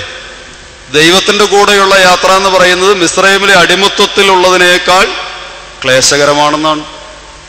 ഇത് നമ്മുടെ ജീവിതത്തെ തീർച്ചയായിട്ടും പുതിയ ഒരു ബോധ്യത്തിലേക്ക് നയിക്കേണ്ട കാര്യമാണ്. ചില ആളുകളൊക്കെ ജീവിതത്തിലെ പ്രയാസങ്ങളും ക്ലേശങ്ങളും ദുഃഖങ്ങളും രോഗങ്ങളൊക്കെ അഭിമുഖീകരിക്കുമ്പോൾ ചിലപ്പോൾ നമ്മൾ വേദനയോടെ തെറ്റിദ്ധരിക്കുന്ന ചില കാര്യങ്ങളുണ്ട്. എന്താണ്? ദൈവം കൂടെയില്ലാതെ പോകുന്നുവെന്ന്. എൻ്റെ ജീവിതത്തിൻ്റെ കഷ്ടപ്പാട് ദൈവം കാണുന്നില്ല, എൻ്റെ രോഗങ്ങൾ ദൈവം കാണുന്നില്ല, എൻ്റെ ക്ലേശങ്ങൾക്ക് ദൈവം മുഖം മറച്ചിരിക്കുന്നു എന്നൊക്കെ ചിലപ്പോൾ നമ്മൾ നിരാശപ്പെടാറുണ്ട്. പക്ഷേ ഒരു ബോധ്യം നമ്മുടെ ജീവിതത്തെ ആഴത്തിൽ സ്പർശിക്കേണ്ടതാണ്. ദൈവത്തോടു കൂടെയുള്ള യാത്ര ക്ലേശങ്ങൾ നിറഞ്ഞതാണ്, കഷ്ടപ്പാടുകൾ നിറഞ്ഞതാണ്. അനുഭവങ്ങളുടെ തീവ്രതയിലൂടെയും വേദനയിലൂടെയും കടന്നു പോകാനുള്ള മനസ്സുണ്ടാകുമ്പോൾ മാത്രമേ തിളക്കമാർന്ന കാഴ്ചപ്പാടുകളും ജീവന്റെ വെളിച്ചവും യഥാർത്ഥത്തിൽ അനുഭവവേദ്യമായി തീരുകയുള്ളൂ എന്ന് വിസ്മരിക്കരുത്. ഇവിടെ കുരുടനായിരിക്കുന്ന മനുഷ്യന്റെ കണ്ണിൽ തുപ്പുമ്പോഴും അവൻ യാതൊരു തരത്തിലും അതിനോട് എതിർത്ത് പ്രതികരിക്കുന്നൊന്നുമില്ല. ഞാൻ പറഞ്ഞല്ലോ, ഒരാള് അപരന്റെ കണ്ണിൽ തുപ്പുക എന്ന് പറഞ്ഞാൽ ഏറ്റവും അപമാനകരമായിരിക്കുന്ന ഒരു കാര്യമാണ്, ഏറ്റവും നിന്ദാകരമായിരിക്കുന്ന ഒരു കാര്യമാണ്. കൈ പിടിച്ച് നയിച്ചുകൊണ്ട് വന്ന അപരിചിതനായിരിക്കുന്ന മനുഷ്യൻ ഈ സ്വന്തം നാടിന് പുറത്തെത്തിയപ്പോൾ മുഖത്ത് തുപ്പുമ്പോ സ്വാഭാവികമായി കുരുടനായിരുന്നാൽ പോലും അവൻ പ്രതികരിക്കേണ്ടതാണ്. വളരെ ആക്ഷേപകരമായിരിക്കുന്ന ഒരു കാര്യം ചെയ്തിട്ടും ഈ മനുഷ്യൻ വളരെ ശാന്തമായി ഒരു വൈമുഖ്യവുമില്ലാതെ അത് ഏറ്റെടുക്കാൻ മനസ്സ് കാണിക്കുകയാണ്. അതുകൊണ്ട് പ്രിയപ്പെട്ടവരെ, എന്താ സംഭവിച്ചത്? ഈ തുപ്പൽ യഥാർത്ഥത്തിൽ അവനെ വെളിച്ചത്തിലേക്ക് നയിക്കുകയാണ്. നാം വായിക്കുന്നുണ്ട്, യേശു തമ്പുരാൻ അവന്റെ മുഖത്ത് അവന്റെ കണ്ണുകളിൽ തുപ്പിയിട്ട് പിന്നീട് അവനോട് ചോദിക്കുന്നുണ്ട്. എന്താ ചോദിച്ചത്? നീ വല്ലതും കാണുന്നുണ്ടോ എന്ന് ചോദിച്ചു. യഥാർത്ഥത്തിൽ ആ മനുഷ്യന്റെ കണ്ണുകളിലേക്ക് വെളിച്ചം എത്തുകയാണ്. ഇതുവരെ അന്ധകാരം നിറഞ്ഞൊരവസ്ഥയിലായിരുന്നുവെങ്കിൽ ഇപ്പോൾ ആ മനുഷ്യന്റെ ജീവിതത്തിലേക്ക് വെളിച്ചം കടന്നു വരികയാണ്. അവന്റെ മുഖത്ത് തുപ്പുമ്പോൾ ആ തുപ്പൽ ഏൽക്കുന്നതിലൂടെ കാഴ്ചയുടെ പുതിയ ലോകത്തിലേക്ക് അവൻ കടന്നു വരികയാണ്. കഷ്ടതകളിലൂടെ വെളിച്ചത്തിലേക്കുള്ള യാത്ര ആരംഭിക്കുകയാണ് എന്ന് വേണമെങ്കിൽ പറയാം. കഷ്ടത ജീവിതത്തിന്റെ അവസാനമല്ല, അല്ലെങ്കിൽ കഷ്ടതയിലൂടെ, പ്രയാസങ്ങളിലൂടെ, സഹനങ്ങളിലൂടെ യാത്ര ചെയ്യുമ്പോൾ ഒരു മനുഷ്യന്റെ ജീവിതം അതുവഴി താറുമാറാവുകയല്ല, താളടിയാവുകയല്ല. നേരെ മറിച്ച് ഈ സഹനത്തിന്റെ ജീവിതാനുഭവങ്ങളിലൂടെയാണ് ഒരാൾക്ക് ഉയർപ്പിന്റെ സന്തോഷത്തിലേക്ക് എത്താൻ കഴിയുകയുള്ളൂ എന്ന് ഓർക്കണം. ഇവിടെ കുരുടനായിരിക്കുന്ന മനുഷ്യന്റെ മുഖത്ത് തുപ്പുമ്പോ ആ തുപ്പൽ യഥാർത്ഥത്തിൽ അവനെ ആക്ഷേപത്തിന്റെ നിന്ദയുടെ ഒരവസ്ഥയിലേക്ക് തള്ളിവിടുകയല്ല. നേരെ മറിച്ച് മുഖത്ത് തുപ്പലേൽക്കുന്നത് വഴി അവൻ വെളിച്ചത്തിന്റെ ഒരു പുതിയ ലോകത്തിലേക്ക് കടക്കുകയാണ്. ക്രിസ്തുവിനോട് ചോദിച്ചു, നീ വല്ലതും കാണുന്നുണ്ടോ? അവനെന്താ മറുപടി പറഞ്ഞു? ഞാൻ കാണുന്നുണ്ട്, ഇപ്പൊ എൻ്റെ കണ്ണുകൾക്ക് വെളിച്ചം കിട്ടിക്കഴിഞ്ഞു, ഇപ്പൊ ഞാൻ എല്ലാം കാണുന്നുണ്ട്. എന്താണ് നീ കാണുന്നത്?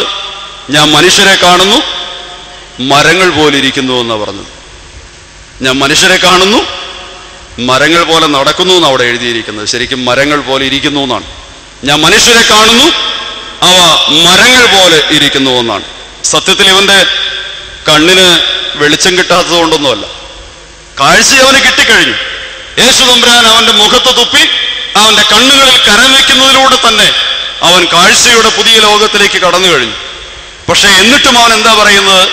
കാഴ്ച കിട്ടി, പക്ഷെ ഞാൻ കാണുന്നത് വികലമായ കാഴ്ചകളാണ്, വികലമായ കാഴ്ചകളാണ്. ഞാൻ മനുഷ്യരെ കാണുന്നു, അവർ മരങ്ങൾ പോലെ ഇരിക്കുന്നു എന്നാണ്. ഞാൻ വിചാരിക്കുന്നത് ജന്മന കുരുടനായിരിക്കുന്ന ഒരു മനുഷ്യനാണ്. അവനെ സംബന്ധിച്ചിടത്തോളം മനുഷ്യനേതാണ്, മൃഗമേതാണ്, മരമേതാണെന്നുള്ളതൊക്കെ ചില ധാരണകൾ മാത്രമാണ്. ഇതൊന്നും അവൻ വ്യക്തമായി കണ്ടു കഴിഞ്ഞിട്ടുള്ള കാര്യമല്ല. അതുകൊണ്ട് തന്നെ ഇപ്പോൾ കണ്ണുകളിലേക്ക് വെളിച്ചം കിട്ടി എന്ന് പറയുമ്പോഴും വ്യക്തമാർന്നൊരു കാഴ്ചപ്പാടിലേക്ക് എത്താൻ അവന് കഴിഞ്ഞിട്ടില്ല. ഇപ്പോഴും അവന്റെ പഴയ ജീവിതത്തിന്റെ ചില അവശേഷിപ്പുകൾ അവന്റെ കണ്ണിൽ ഇപ്പോഴും നിലനിൽക്കുകയാണ്. പഴയ ജീവിതത്തിന്റെ കാഴ്ചയില്ലാതിരുന്ന കാലഘട്ടത്തിൽ അവന്റെ ജീവിതത്തിൽ അവന്റെ കണ്ണുകളിൽ നിലനിന്നിരുന്നതായിരിക്കുന്ന ആ അന്ധകാരത്തിന്റെ ചില അവശേഷിപ്പുകൾ, അല്ലെങ്കിൽ കാഴ്ചപ്പാടിന്റെ ചില അവശേഷിപ്പുകൾ ഇപ്പോഴും അവന്റെ ജീവിതത്തിൽ നിലനിൽക്കുകയാണ്. കാഴ്ച കിട്ടിയിട്ടും നല്ലൊരു കാഴ്ചപ്പാട്, പൂർണ്ണമായിരിക്കുന്ന വെളിച്ചത്തിലൂടെയുള്ള ഒരു കാഴ്ചപ്പാടിലേക്ക് അവൻ എത്താൻ കഴിയാതെ പോവുകയാണ്. എന്ന് പറഞ്ഞാൽ പഴയ ജീവിതത്തിന്റെ ചില അവശേഷിപ്പുകൾ ഇപ്പോഴും അവന്റെ ജീവിതത്തിൽ നിലനിൽക്കുക തന്നെയാണ്. കാഴ്ചയുടെ കുഴപ്പമൊന്നുമല്ല കേട്ടോ. യേശുതമ്പുരാൻ നൽകിയ കാഴ്ച തീർച്ചയായിട്ടും അതിൻ്റെ പൂർണ്ണതയിൽ തന്നെ അവന് കിട്ടിയിട്ടുണ്ട്. പിന്നെ എന്താണ് കുഴപ്പം? അവന്റെ കാഴ്ചപ്പാടിന്റെ കുഴപ്പമാണ്. കാണുമ്പോൾ കാണുന്നതെല്ലാം എന്താണെന്ന് തിരിച്ചറിയാൻ കഴിയാത്ത ചില വികലമായിരിക്കുന്ന അവന്റെ കാഴ്ചപ്പാടിന്റെ പ്രശ്നമാണ്. അതുകൊണ്ടാണ് ഞാൻ പറഞ്ഞത് പഴയ ജീവിതത്തിന്റെ ചില അവശേഷിപ്പുകൾ ഇപ്പോഴും അവന്റെ ജീവിതത്തിൽ നിലനിൽക്കുന്നു എന്നുള്ളത്. എനിക്ക് പലപ്പോഴും തോന്നിയിട്ടുള്ളത് നമ്മളൊക്കെ പലപ്പോഴും ഇങ്ങനെയുള്ള ഒരവസ്ഥയിലാണ്. ദൈവം ക്രിസ്തു യഥാർത്ഥമായിരിക്കുന്ന കാഴ്ചയും കാഴ്ചപ്പാടും ഒക്കെ ജീവിതത്തിൽ നൽകുമ്പോൾ പൂർണ്ണമായിരിക്കുന്ന വിധത്തിൽ അത് സ്വീകരിപ്പാൻ കഴിയാതെ പഴയ ജീവിതത്തിന്റെ ചില അവശേഷിപ്പുകൾ ജീവിതത്തിൽ നിലനിർത്തിക്കൊണ്ട് അതേ സമയത്ത് തന്നെ ഞാൻ കാഴ്ച പ്രാപിച്ചു എന്ന് അഭിമാനിക്കുന്ന ആളുകളായി നമ്മൾ മാറുകയാണ്. ക്രിസ്ത്യാനികളാണെന്ന് അഭിമാനിക്കുമ്പോൾ തന്നെ പഴയ പാപ സ്വഭാവങ്ങളുടെ വിട്ടുമാറാനാകാത്ത ചില അവശേഷിപ്പുകൾ നമ്മുടെ ജീവിതത്തെ പിന്നെയും സ്വാധീനിക്കുന്നു എന്നുള്ളതൊരു യാഥാർത്ഥ്യമാണ്. ചില ആളുകളുണ്ടല്ലോ, ഞാൻ സത്യം കണ്ടെത്തി, ഞാൻ യേശുവിനെ കണ്ടെത്തി, ഇത്രയും കാലമൊക്കെ ഞാനിങ്ങനെ അന്ധകാരത്തിന്റെ മധ്യത്തിലായിരുന്നു, ഇപ്പോഴാണ് എൻ്റെ ജീവിതത്തിലേക്ക് വെളിച്ചം വന്നത്, ഞാനിപ്പോൾ കാഴ്ച പ്രാപിച്ചിരിക്കുന്നു, സത്യം കണ്ടെത്തിയിരിക്കുന്നു എന്നൊക്കെ പറയുന്ന ചില ആളുകളുണ്ട്. എന്നിട്ട് അവരെന്താ ചെയ്യുന്നത്? അടുത്ത നിമിഷത്തിൽ തന്നെ അവർ സഭ വിട്ട് വേറെ ഏതെങ്കിലുമൊക്കെ സഭയിലേക്ക് മാറിപ്പോകും. എൻ്റെ ഒരു ധാരണ, ഈ അവ്യക്തമായിരിക്കുന്ന വെളിച്ചത്തിന്റെ ഒരനുഭവം കാഴ്ചപ്പാടിന്റെ പ്രശ്നമാണ്. യഥാർത്ഥമായിരിക്കുന്ന സത്യം കണ്ടെത്തുന്ന ഒരാള് സഭ മാറിപ്പോണ്ട കാര്യമുണ്ടെന്ന് എനിക്ക് തോന്നുന്നില്ല. ഉണ്ടോ? യഥാർത്ഥമായിരിക്കുന്ന വെളിച്ചം കിട്ടി എന്ന് പറയുന്ന ഒരാള് സഭ മാറേണ്ട കാര്യമൊന്നുമില്ല. ഏത് സഭയിലായിരുന്നാലും ക്രിസ്തുവിനായി എന്ന് പറയുന്ന ആളുകൾക്ക് ആ ഒരു പുതിയ ജീവന്റെ അനുഭവത്തിലേക്ക് എത്തിച്ചേരാനായിട്ട് കഴിയും. പൗലോസ് അപ്പോസ്തലൻ പറയുന്നില്ലേ, എന്താണ്? ഒരുവൻ ക്രിസ്തുവിലായാൽ അവൻ പുതിയ സൃഷ്ടിയായി എന്നാണ്. സഭ മാറണമെന്നല്ല, പുതിയൊരു സഭയിലേക്ക് അംഗമാവണമെന്നല്ല പറഞ്ഞ്, വ്യക്തിപരമായ അവന്റെ കാഴ്ചപ്പാടുകൾ മാറണം, അവനൊരു പുതിയ മനുഷ്യനായി മാറണമെന്നാണ്.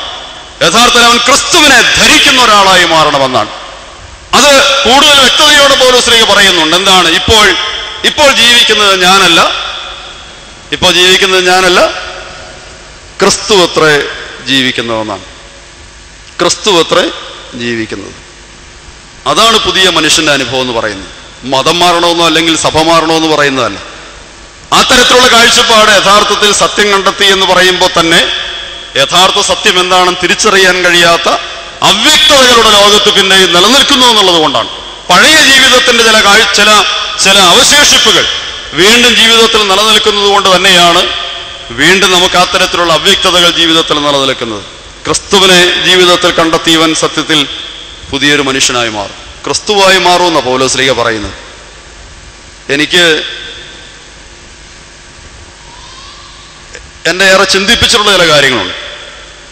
ശബരിമലയ്ക്ക് പോകുന്ന ആളുകളെ കണ്ടിട്ടില്ലേ നിങ്ങൾ? ഇല്ലേ?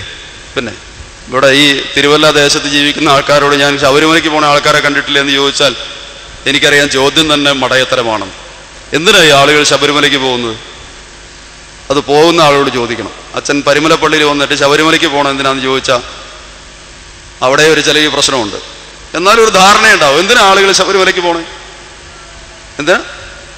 അയ്യപ്പനെ കാണാനാണ്, സ്വാമിയെ കാണാൻ, അയ്യപ്പനെ കാണാനാണ് പോകുന്നത്. ഞാൻ പറഞ്ഞല്ലോ, ഈ യാത്ര എന്നെ പലപ്പോഴും ഏറെ ചിന്തിപ്പിച്ചിട്ടുള്ളൊരു കാര്യമാണ്. ഈ ശബരിമലയ്ക്ക് പോകുന്ന ആളുകൾ അയ്യപ്പനെ കാണാൻ പോകുന്ന ആളുകളാണ്. അവര് കൃത്യമായ വ്രതാനുഷ്ഠാനത്തോടെയൊക്കെയാണ് പോകുന്നത്. ദിവസങ്ങളുടെ എണ്ണത്തിൽ വലിയ കാര്യമൊന്നുമില്ല, പക്ഷെ ഏതാനും ദിവസങ്ങൾ വ്രതമെടുത്ത് വ്രതാനുഷ്ഠാനത്തോടെയാണ് ഈശ്വര സന്നിധിയിലേക്ക് യാത്രയാകുന്നത്. അപ്പോൾ വ്രതാനുഷ്ഠാനത്തിനായിട്ട് അവർ ഒരു ദിവസം തിരഞ്ഞെടുത്ത ആ ദിവസം അവർ മാലയിടും, വേഷമൊക്കെ മാറി കറുത്ത വസ്ത്രമൊക്കെ ധരിക്കും, ഇല്ലേ?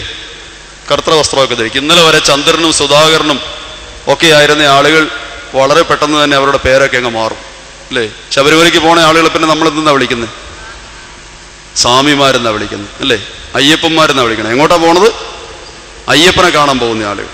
അയ്യപ്പനെ കാണാൻ പോകുന്ന ആളുകളുടെ ഒറ്റ ദിവസം കൊണ്ട് അവരുടെ വ്യക്തിത്വം മാറും. ഇന്നലെ വരെ പല പല പേരുകളിൽ അറിയപ്പെട്ടിരുന്ന ആളുകൾ ഒറ്റ ദിവസം കൊണ്ട് ഒരു പുതിയ പേരിൽ അറിയപ്പെടും. എന്തായി? അയ്യപ്പനായി മാറുകയാണ്, അല്ലേ? സ്വാമിയായി മാറുക, അയ്യപ്പനായി മാറുകയാണ്.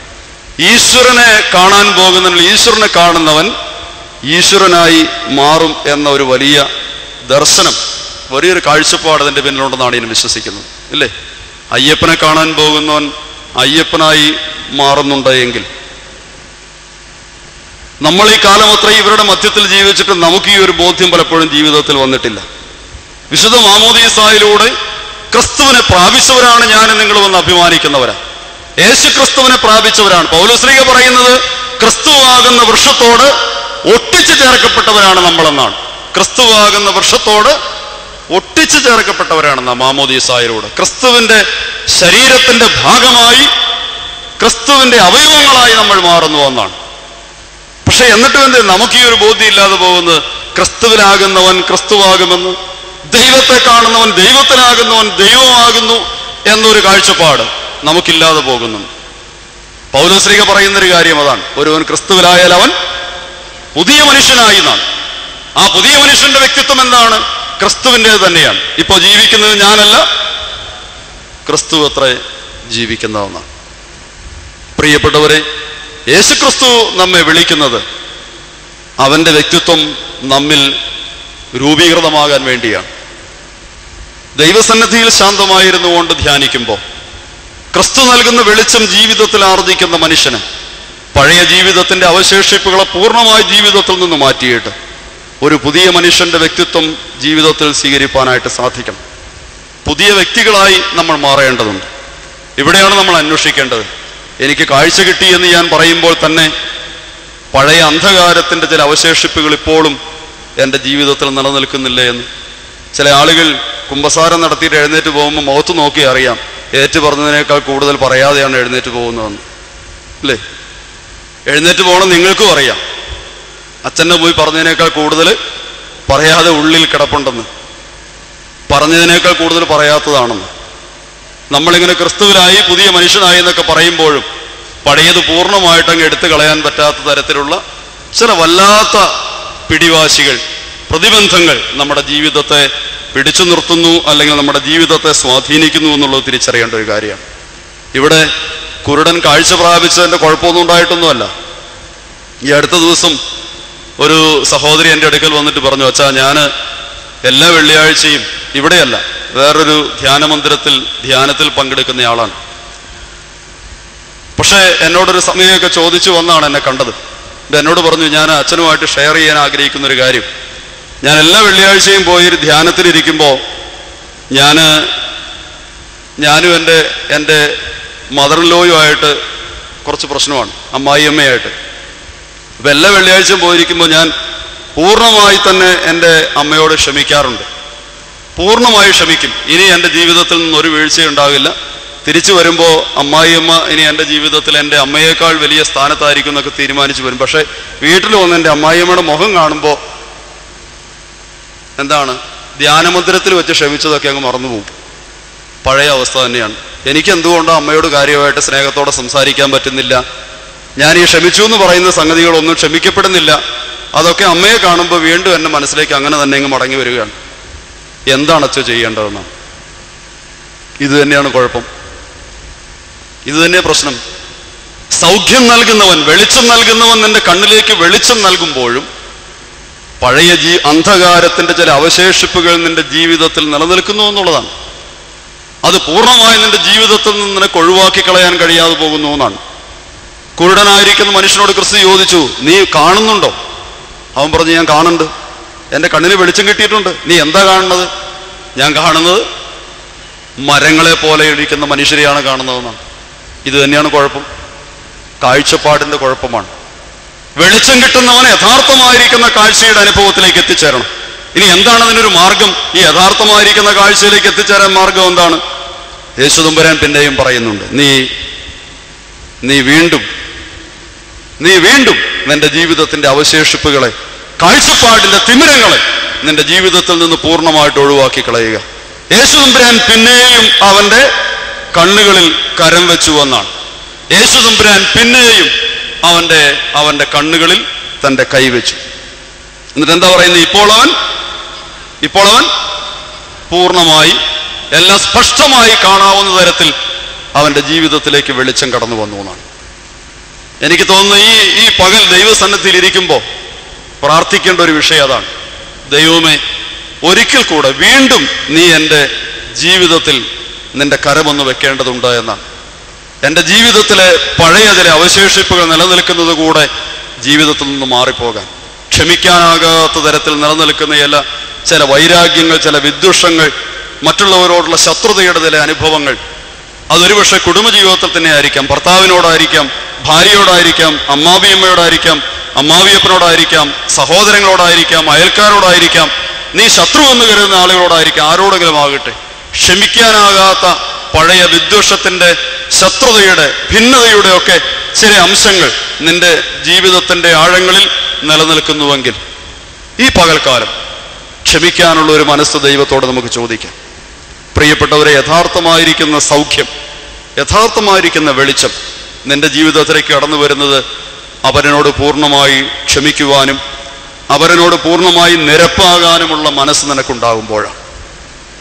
ആ കറുത്ത പൊട്ട് എവിടെയെങ്കിലും അവശേഷിക്കുന്നുണ്ടോ എന്ന് അന്വേഷിക്കണം. അന്ധകാരത്തിന്റെ കറുത്ത അവശേഷിപ്പുകൾ ഇനിയും ജീവിതത്തിന്റെ ആഴങ്ങളിൽ, ഹൃദയത്തിന്റെ ആഴങ്ങളിൽ എവിടെയെങ്കിലും നിലനിൽക്കുന്നുണ്ട് എങ്കിൽ ഈ പകൽ ക്രിസ്തുവിന്റെ കരം ഒരിക്കൽ കൂടെ നിന്റെ മേൽ വയ്ക്കാൻ ഇടയാകട്ടെ.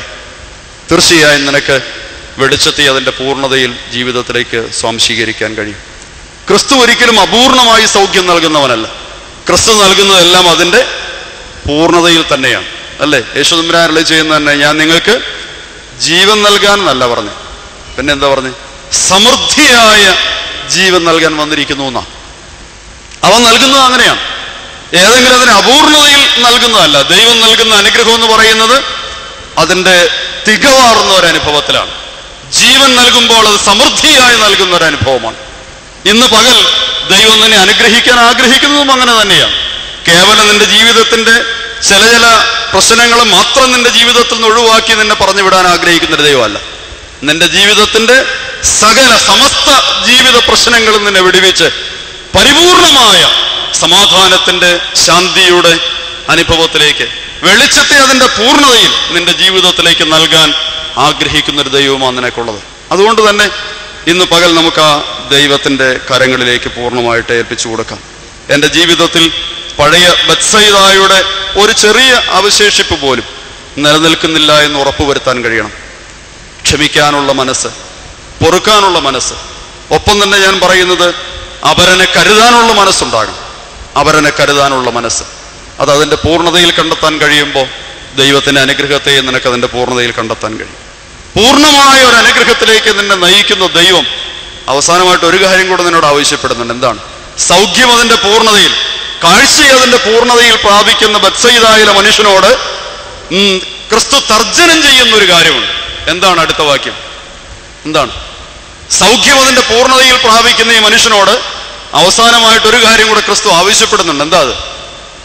ഇനി തിരിച്ച് ഊരിലേക്ക് മടങ്ങരുതെന്ന, അങ്ങനെയല്ലേ? അതിൻ്റെ അവസാനത്ത് അങ്ങനെയാണ്. ഇനി ഊരിലേക്ക് തിരിച്ചു പോകരുത് എന്ന് അവനോട് തർജ്ജനം ചെയ്താണ് അവനെ ക്രിസ്തു മറ്റൊരു ഭവനത്തിലേക്ക് അയക്കുന്നത്. ഇത് വളരെ പ്രധാനപ്പെട്ടൊരു കാര്യമാണ്. എവിടെന്നാണ് ഇവനെ പുറത്തേക്ക് കൊണ്ടുവന്നത്? ഊരിൽ നിന്നാണ്. അതായത് ഈ ബത്സയിദായുടെ ഊരിൽ നിന്നാണ്. അന്ധകാരത്തിന്റെ ബത്സയിദായിൽ നിന്ന് കരം പിടിച്ച് വെളിച്ചത്തിന്റെ പുറത്തേക്ക് കൊണ്ടുവന്നവനാണ് ഇവൻ. വെളിച്ചം അതിന്റെ പൂർണ്ണതയിൽ ജീവിതത്തിൽ പ്രാപിച്ചു കഴിഞ്ഞ മനുഷ്യനോട് ഇനി ക്രിസ്തുവിന് പറയാനുള്ള കാര്യം അതാണ്. എന്താണ്? അന്ധകാരത്തിന്റെ ബെത്സയിദയിലേക്ക് ഇനി മടങ്ങിപ്പോകരുത് എന്നാണ്. തൻ്റെ അടുക്കൽ കടന്നു വന്ന എല്ലാ പാപികളായിരിക്കുന്നവരോടും ക്രിസ്തുവിന് പറയാനുള്ളൊരു കാര്യം അത് തന്നെയാണ്. എവിടെ നിന്നാണോ എൻ്റെ അടുക്കലേക്ക് നീ ഇറങ്ങി വന്നത്, അല്ലെങ്കിൽ എവിടെ നിന്നാണോ നിന്നെ ഞാൻ കൂട്ടിക്കൊണ്ടു വന്നത്, അവിടേക്ക് ഇനി നീ മടങ്ങിപ്പോകരുത് എന്നാണ്. അവിടേക്ക് മടങ്ങിപ്പോകരുതെന്നാണ്. സൗഖ്യം പ്രാപിച്ച രോഗികളോടൊക്കെ ക്രിസ്തു പറഞ്ഞൊരു കാര്യമുണ്ട്: മകനെ, മകളെ, മേലാൽ പാപം ചെയ്യരുത്, മേലാൽ പാപം ചെയ്യരുത്. ക്രിസ്തുവാകുന്ന വെളിച്ചത്തെ ജീവിതത്തിൽ ഏറ്റെടുത്ത ഏതു മനുഷ്യനോടും ക്രിസ്തുവിന് പറയാനുള്ളത് അത് തന്നെയാണ്. ഇപ്പം നിന്റെ ജീവിതത്തിൽ വെളിച്ചം അതിൻ്റെ പൂർണ്ണതയിലാണ്.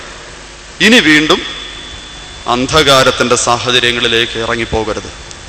പാപത്തോടെ യാത്ര പറയാൻ തീരുമാനമെടുത്തൊരു മനുഷ്യനോട് തമ്പുരാന് പറയാനുള്ളൊരു കാര്യം അത് തന്നെയാണ്. നീ എടുത്ത തീരുമാനത്തിൽ ഉറച്ചു നിൽക്കാൻ നിനക്ക് സാധിക്കണം.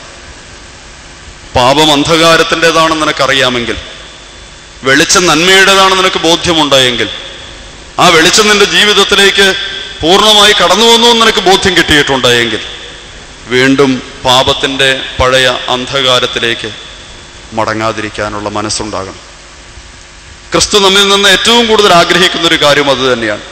വീണ്ടും പാപത്തിലേക്ക് വഴുതി പോകരുതെന്നാണ്. തിരിച്ചു വിളിക്കുന്ന ഒട്ടനവധി സന്ദർഭങ്ങൾ ഉണ്ടായെന്ന് വരും. തിരിച്ചു വിളിക്കുന്ന അനവധി സന്ദർഭങ്ങൾ ഇല്ലേ? നമ്മളൊന്ന് ഓർത്ത് നോക്കി. എത്ര വട്ടം തീരുമാനമെടുത്തതാ, എത്ര പ്രാവശ്യം തീരുമാനിച്ചതാ. എൻ്റെ ജീവിതത്തിൽ നിന്ന് അപരാധങ്ങളുടെ പല കടച്ചീട്ടുകളെയും ഞാൻ കീറി എറിഞ്ഞതാ. പലപ്പോഴും തിന്മയാണെന്ന് ബോധ്യമുള്ള പലതും എൻ്റെ ജീവിതത്തിൽ നിന്ന് ഞാൻ ഉപേക്ഷിച്ചതാ. എൻ്റെ ജീവിതത്തെ മുറുകെ പിടിച്ചിരുന്ന അനവധി പാപ സ്വഭാവങ്ങളോട് ഞാൻ പലപ്പോഴും യാത്ര പറഞ്ഞതാണ്. പക്ഷേ എന്നിട്ടും പലപ്പോഴും എന്നെ ആ സ്വഭാവങ്ങൾ തിരിച്ചു വിളിച്ചിട്ടുണ്ട്. അപ്പോഴൊക്കെ ആ ഒരു പ്രലോഭനങ്ങൾക്ക് ഞാൻ അടിമപ്പെട്ടു പോയിട്ടുണ്ട്. അതല്ലേ സത്യം? എടുത്ത തീരുമാനങ്ങളിൽ നിന്നൊക്കെ പലപ്പോഴും പിന്നോക്കം പോയിട്ടുണ്ട്. ഉറച്ചു നിൽക്കാനായിട്ട് സാധിക്കാതെ പോയ സന്ദർഭങ്ങൾ, പഴയ പാപ സ്വഭാവങ്ങളിലേക്ക് മടങ്ങിപ്പോയ സാഹചര്യങ്ങൾ.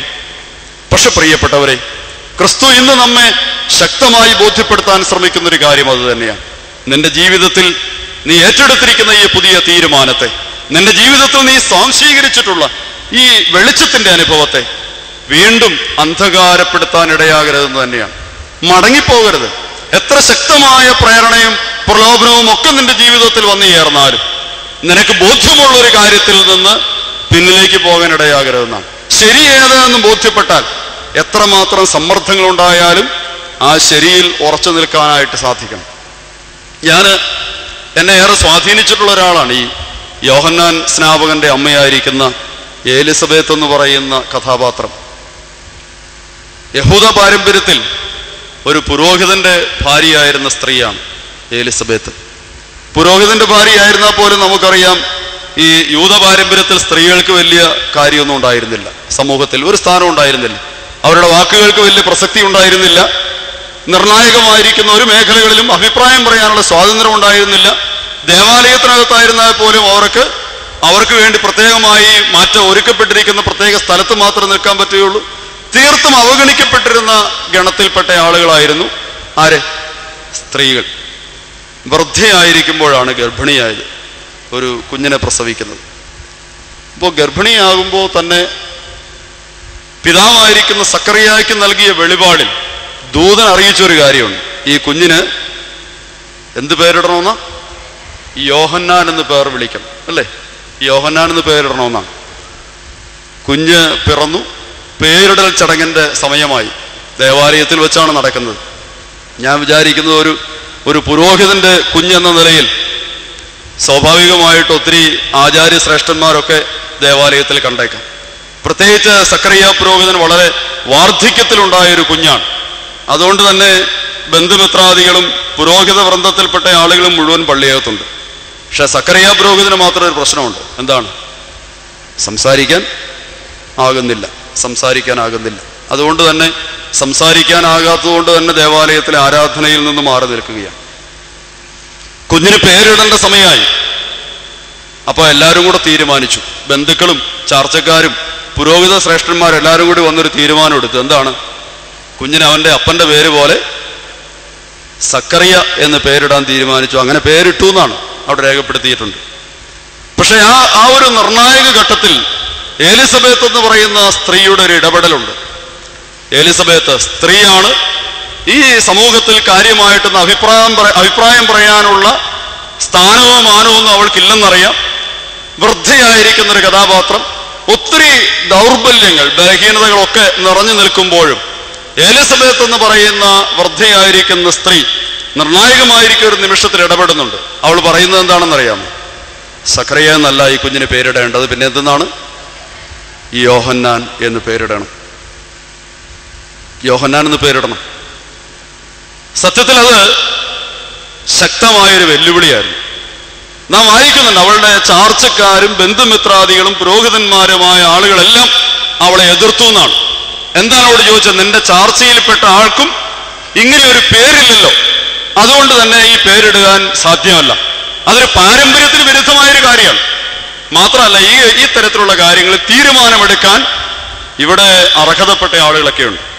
അതുകൊണ്ട് തന്നെ പാരമ്പര്യത്തിൽ നിന്ന് വ്യതിചലിച്ചുള്ള ഒരു തീരുമാനം, നിലപാടെടുക്കാൻ പറ്റില്ല എന്ന് ബന്ധുമിത്രാദികളും ചാർച്ചക്കാരും പുരോഹിതന്മാരും ഒക്കെ ശക്തമായി അഭിപ്രായപ്പെടുമ്പോഴും എലിസബത്ത് എന്ന് പറയുന്ന കഥാപാത്രത്തെ ഞാൻ ബഹുമാനിക്കുന്നത് അതുകൊണ്ടാണ്. എലിസബത്ത് പറഞ്ഞു, ആരെന്ത് പറഞ്ഞാലും എന്റെ നിലപാടിന് മാറ്റമില്ല. ഈ കുഞ്ഞിന് യോഹന്നാൻ എന്ന് പേരിട്ടേ മതിയാകും. ഈ കുഞ്ഞിന് യോഹന്നാൻ എന്ന് പേരിട്ടേ മതിയാകും. ഒത്തിരി ബലഹീനതകൾ, അവൾക്ക് ആ പൊതുസമൂഹത്തിന്റെ മധ്യത്തിൽ ഇടപെടാനും സംസാരിക്കാനും ഒക്കെ ഒത്തിരി മതിൽക്കെട്ടുകൾ ഉണ്ടായെന്ന് ബോധ്യമുള്ളപ്പോഴും എലിസബത്ത് എന്ന് പറയുന്ന സ്ത്രീ, അവൾക്ക് ബോധ്യമുള്ളൊരു കാര്യമുണ്ട്. എന്താണ് അവളുടെ ബോധ്യം? യോഹന്നാൻ എന്ന പേര് ദൈവനിശ്ചയമാണ്.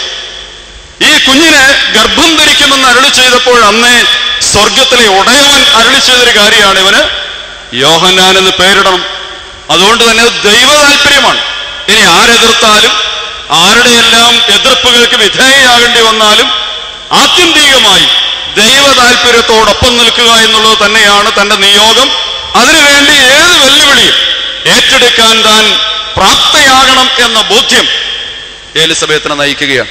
അതുകൊണ്ട് തന്നെ ആയിരിക്കണം ഇവിടെ ഈ പുരോഹിത വർഗത്തെയും അവരുടെ ബന്ധുമിത്രാദികളെയും ചാർച്ചക്കാരെയും മുഴുവൻ എതിർക്കുവാനുള്ള കരുത്ത് അവൾ കാണിക്കുന്നത്. അവൾ പറഞ്ഞു, നിങ്ങൾ ആരെന്തെല്ലാം എതിർത്താലും ഈ കുഞ്ഞിന് യോഹന്നാൻ എന്നേ പേരിടും. അവസാനം എലിസബത്ത് എന്ന് പറയുന്ന വൃദ്ധയായിരിക്കുന്ന ഈ സ്ത്രീയുടെ നിർബന്ധങ്ങൾക്ക് മുമ്പിൽ അവർക്ക് വഴങ്ങേണ്ടി വന്നു. അവരെന്താ പറഞ്ഞ്? അങ്ങനെയാണെങ്കിൽ സക്കറിയായുടെ ഒരു അഭിപ്രായം ചോദിക്കാമെന്ന. ഇത്രയും നേരം അങ്ങനെ ഒരു കാര്യം ഇവർക്ക് ആർക്കും തോന്നിയില്ല. സക്കറിയ പുരോഹിതൻ ഈ കുഞ്ഞിന്റെ പിതാവിനോട് അഭിപ്രായം ചോദിക്കാൻ. പക്ഷെ എലിസബത്തിന്റെ നിർബന്ധ ബുദ്ധിക്ക് വഴങ്ങി അവര് സക്കറിയയുടെ അഭിപ്രായം ചോദിച്ചു. സക്കറിയ ഒരു എഴുത്തുപലക ചോദിച്ചു വാങ്ങി, അവന്റെ പേര് യോഹന്നാൻ എന്ന് എഴുതിയെന്നാണ്. ഞാനിത് പറഞ്ഞത്, ചില നിർബന്ധങ്ങൾ, ചില പിടിവാശികൾ, പാരമ്പര്യങ്ങളുടെ വിശ്വാസങ്ങളുടെ ഒക്കെ പേരിൽ സഭാജീവിതത്തിൽ ചില പിടിവാശികളും നിർബന്ധങ്ങളൊക്കെ അഭിമുഖീകരിക്കുമ്പോഴും ആത്യന്തികമായി ഏത് പാരമ്പര്യങ്ങൾക്കും ഏത് നിർബന്ധങ്ങൾക്കും അപ്പുറത്ത് നമ്മെ നയിക്കേണ്ടത് എന്നെക്കുറിച്ചുള്ള എൻ്റെ ദൈവത്തിൻ്റെ ഹിതം എന്താണോ അതായിരിക്കണം എൻ്റെ ജീവിതത്തെ നയിക്കേണ്ടത്. എനിക്ക് ബോധ്യമുള്ളത്, ദൈവ താല്പര്യപ്രകാരം എനിക്ക് ബോധ്യമുള്ള നിലപാടെന്തോ ആ നിലപാടിൽ ഉറച്ചു നിൽക്കാനുള്ളതായിരിക്കുന്ന സാഹസികമായിരിക്കുന്ന ഒരു ധൈര്യം ജീവിതത്തിൽ പ്രകടിപ്പിക്കാനായിട്ട് സാധിക്കണം. ഒരു കാര്യമുണ്ട്, എലിസബത്തിന് ഇങ്ങനെ ബന്ധുക്കളെയും ചാർച്ചക്കാരെയും പുരോഹിതന്മാരെയും എതിർക്കാൻ കഴിഞ്ഞതിന്റെ പിന്നിലുള്ള കാര്യം എന്താണ്? താൻ എടുക്കുന്ന നിലപാട് ദൈവ താല്പര്യമാണെന്നുള്ള തിരിച്ചറിവാണ്, അല്ലേ? എൻ്റെ നിലപാട് ദൈവത്തിന്റെ ഹിതത്തിനനുസരിച്ചുള്ളതാണെന്ന് ബോധ്യമുള്ളത് കൊണ്ടാണ് എലിസബത്തിന് അങ്ങനെ ഒരു നിലപാടെടുക്കാനായിട്ട് കഴിഞ്ഞത്. പ്രിയപ്പെട്ടവരെ, നമ്മെ സംബന്ധിച്ചിടത്തോളം ദൈവ താല്പര്യത്തോട് ചേർന്ന് നിൽക്കാനും വിളിക്കപ്പെട്ടവരാണ് നമ്മൾ. ഏത് നിലപാടുകൾ സ്വീകരിക്കുമ്പോഴും നമ്മെ സംബന്ധിച്ചിടത്തോളം ആത്യന്തികമായി നമ്മൾ അന്വേഷിക്കേണ്ടത് എന്നെക്കുറിച്ചുള്ള ദൈവത്തിന്റെ ഹിതം എന്താണെന്നാണ്. ആ ദൈവഹിതത്തോട് ചേർന്ന് നിൽക്കാനായിട്ട് നമുക്ക് സാധിക്കണം. ഒത്തിരി സമ്മർദ്ദങ്ങളും നിർബന്ധങ്ങളും ഒക്കെ നമ്മെ പിന്നിലേക്ക് വലിക്കുന്നുണ്ടാകാം. ഒരുപക്ഷെ നിന്റെ ജീവിതത്തെക്കുറിച്ചായിരിക്കാം, നിന്റെ ജീവിതത്തിന്റെ സ്വഭാവ രീതികളിലായിരിക്കാം, നിലപാടുകളിലായിരിക്കാം, എന്തുമാകട്ടെ പിറകിലേക്ക് വലിക്കുന്നത് ആര് തന്നെയായിരുന്നാലും, ഇവിടെ ഞാൻ പറഞ്ഞല്ലോ, മതനേതൃത്വം തന്നെയായിരുന്നാൽ പോലും ദൈവ താല്പര്യത്തെ അവഗണിച്ച് ജീവിതത്തിൽ മുന്നോട്ട് പോകാൻ ഇടയാകരുത്. ദൈവത്തിന്റെ ഹിതം എന്താണെന്ന് തിരിച്ചറിയുക, അതിനോട് ചേർന്ന് നിൽക്കുക. ഇവിടെ കുരുടനായിരിക്കുന്ന മനുഷ്യനോട് ക്രിസ്തു പറയുന്നൊരു കാര്യമാണ്, ബത്സയിദായിൽ ജീവിക്കാനല്ല ദൈവം നിന്നെ വിളിച്ചിട്ടുള്ളത്. ബത്സയിദ എന്ന് പറയുന്നത് മാനസാന്തരപ്പെടാത്ത ആളുകൾ അധിവസിക്കുന്ന സ്ഥലമാണ്. അതുകൊണ്ട് തന്നെ നീ വിളിക്കപ്പെട്ടിരിക്കുന്നത് മാനസാന്തരപ്പെടാത്ത നന്മയില്ലാത്ത ഒരു ദേശത്തിന്റെ ഭാഗമായി ജീവിക്കാനല്ല നീ വിളിക്കപ്പെട്ടിരിക്കുന്നത്. നിന്നെ ദൈവം വിളിച്ചിട്ടുള്ളത് മാനസാന്തരത്തിലൂടെ ദൈവരാജ്യത്തിന്റെ ഫലം പുറപ്പെടുവിക്കുന്നവരായി തീരുവാനാണ്. മാനസാന്തര അനുഭവത്തിലൂടെ ദൈവരാജ്യത്തിന്റെ ഫലം പുറപ്പെടുവിക്കുന്നവരായി തീരുവാനാണ്. അതിന് ആവശ്യമായിരിക്കുന്നത് എന്താണ്? ഒന്ന്, അന്ധകാരത്തിന്റെ ബത്സയിദാകൾ നിന്റെ ജീവിതത്തിൽ നിന്നെ സ്വാധീനിക്കുന്നുണ്ട് എങ്കിൽ യാത്ര പറയേണ്ടതുണ്ട്. ഏതൊക്കെയാണെന്ന് ഞാൻ ചില സൂചനകൾ നിങ്ങൾക്ക് നൽകിയതാണ്. ചിലപ്പോൾ അത് നീ ആർജിച്ചു കൂട്ടിയിട്ടുള്ള പണത്തിന്റെ സമ്പത്തിന്റെ ഒക്കെ സ്വാധീനമായിരിക്കാം നിന്റെ ജീവിതത്തിൽ ബത്സയിദായുടെ തലത്തിലേക്ക് നിന്നെ നയിക്കുന്നത്. രണ്ട്, നിന്നെ സ്വാധീനിക്കുന്ന നിന്റെ തൊഴിൽ മേഖലകളായിരിക്കാം. അതിന്റെ തെറ്റായിരിക്കുന്ന സമീപനങ്ങൾ, സ്വാധീനങ്ങളൊക്കെ ഒരുപക്ഷെ നിന്റെ ജീവിതത്തിൽ ബത്സയിദ ആയി എന്ന് വരും. മറ്റൊന്ന്, ഒരുപക്ഷെ നിന്റെ കുടുംബ ബന്ധങ്ങൾ തന്നെയായിരിക്കാം, കുടുംബ ബന്ധങ്ങളുടെ സ്വാധീനങ്ങളായിരിക്കാം.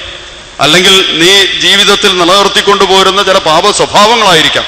വിട്ടുപോരാനാകാത്ത അത്തരത്തിലുള്ളതായിരിക്കുന്ന സ്വഭാവ രീതികളോടെ യാത്ര പറയുക എന്നുള്ളതാണ് ആദ്യമേ ദൈവരാജ്യത്തിന്റെ ഒരു പ്രജ എന്ന നിലയിൽ നീ ആദ്യം എടുക്കേണ്ടതായിരിക്കുന്ന തീരുമാനം. ക്രിസ്തു നിന്നെ കരം പിടിച്ച് നയിക്കാൻ നിന്റെയോടൊപ്പമുണ്ട്. അവ നിന്നെ നയിക്കുന്നത് വെളിച്ചത്തിന്റെ ഒരു പുതിയ ജീവിതത്തിലേക്കാണ്. ക്രിസ്തുവിനോടൊപ്പമുള്ള യാത്രയിൽ നിനക്കൊരു പക്ഷേ ഒട്ടനവധി ക്ലേശങ്ങളെയൊക്കെ അഭിമുഖീകരിക്കേണ്ടി വന്നു എന്ന് വരും. മനസ്സോടെ ആ ക്ലേശങ്ങളുടെയും സഹനത്തിന്റെയും പാതകളെ അഭിമുഖീകരിക്കാനും അതിജീവിക്കാനും കഴിയുമ്പോഴാണ് നിനക്ക് പാലും തേനും ഒഴുകുന്ന ജീവന്റെ പുതിയ കനാനിലേക്ക് എത്തിച്ചേരാനായിട്ട് കഴിയുകയുള്ളൂ. എവിടെയെങ്കിലുമൊക്കെ ചെറുത്തു നിൽക്കാൻ ശ്രമിച്ചാൽ, ദൈവ താല്പര്യങ്ങളോട് എതിർത്ത് നിൽക്കാൻ ശ്രമിച്ചാൽ നിനക്ക് ചിലപ്പോ മരുഭൂമിയിൽ ജീവിതം അവസാനിപ്പിക്കേണ്ടി വന്നു എന്ന് വരും. രക്ഷയിലേക്കുള്ള യാത്ര എളുപ്പമുള്ളതല്ല. ക്രിസ്തുവിന്റെ കരം പിടിച്ചുകൊണ്ട് ആ സഹനത്തിന്റെ പാതകളെ താണ്ടാൻ നിനക്ക് സാധ്യമായാൽ തീർച്ചയായും നിനക്ക് വെളിച്ചത്തിന്റെ ഒരു പുതിയ ജീവിതാനുഭവത്തിലേക്ക് കടന്നു ചെല്ലാനായിട്ട് സാധിക്കും. ദൈവം നിനക്കായിട്ട് ഒരുക്കുന്ന ആ വെളിച്ചത്തിന്റെ പുതിയ ജീവിതത്തിൽ നിലനിൽക്കാനായിട്ട് സാധിക്കണം. പഴയതിൻ്റെ ഒരു ചെറിയ അവശേഷിപ്പ് പോലും ജീവിതത്തിൽ നിലനിൽക്കുന്നില്ല എന്ന് ഉറപ്പുവരുത്തേണ്ടതുണ്ട്. ഇവിടുന്ന് എഴുന്നേറ്റ് പോകുമ്പോൾ ഉറപ്പുവരുത്തേണ്ട ഒരു കാര്യം അത് തന്നെയാണ്. ഞാൻ ഇങ്ങോട്ട് കടന്നു വന്നപ്പോൾ കൊണ്ടുവന്നതൊന്നും തിരിച്ചു കൊണ്ടുപോകുന്നില്ല എന്ന് പറഞ്ഞാൽ കൈ കരുതി കൊണ്ടുപോകുന്നതൊന്നും കൊണ്ടുപോകണ്ടെന്നല്ല കേട്ടോ പറഞ്ഞു. നിന്നെ കീഴ്പ്പെടുത്തിയിട്ടുള്ള പാപസ്വഭാവങ്ങളോട് യാത്ര പറയാനായിട്ട് നിനക്ക് കഴിയണം. പൂർണ്ണമായിട്ട് അത് ഉപേക്ഷിച്ചിട്ട് കടന്നു പോകുമ്പോഴാണ് നിനക്ക് ജീവനിലേക്ക് കടക്കാൻ സാധിക്കുകയുള്ളൂ. ദൈവം നിന്നെ വിളിക്കുന്നത് അവന്റെ പകരക്കാരാകാനാണ്, പ്രതിനിധികളാകാനാണ്, ദൈവരാജ്യത്തിന്റെ പ്രതിനിധികളാകാനാണ്. ക്രിസ്തുവിന്റെ പകരക്കാരാകാൻ വിളിക്കപ്പെട്ടവരാണ് നീ.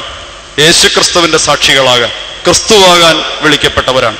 ആ ഒരു വലിയ ബോധ്യം തീർച്ചയായിട്ടും നമ്മെ ഭരിക്കേണ്ടത് തന്നെയാണ്. ക്രിസ്തുവാകാനാണ് ഞാൻ വിളിക്കപ്പെട്ടിരിക്കുന്നതെന്ന്. നാം ജീവിക്കുന്നിടത്ത് ക്രിസ്തുവിന് പകരമായി ജീവിക്കാൻ നമുക്ക് സാധിക്കണം. അങ്ങനെ സാധിക്കുമ്പോഴാണ് യഥാർത്ഥത്തിൽ നമ്മൾ ക്രിസ്ത്യാനികളാണെന്ന് പറയാൻ സാധിക്കുകയുള്ളൂ. അപ്പോസ്തല പ്രവൃത്തികൾ 17-ാം അധ്യായത്തിൽ ഒരു വാചകമുണ്ട്.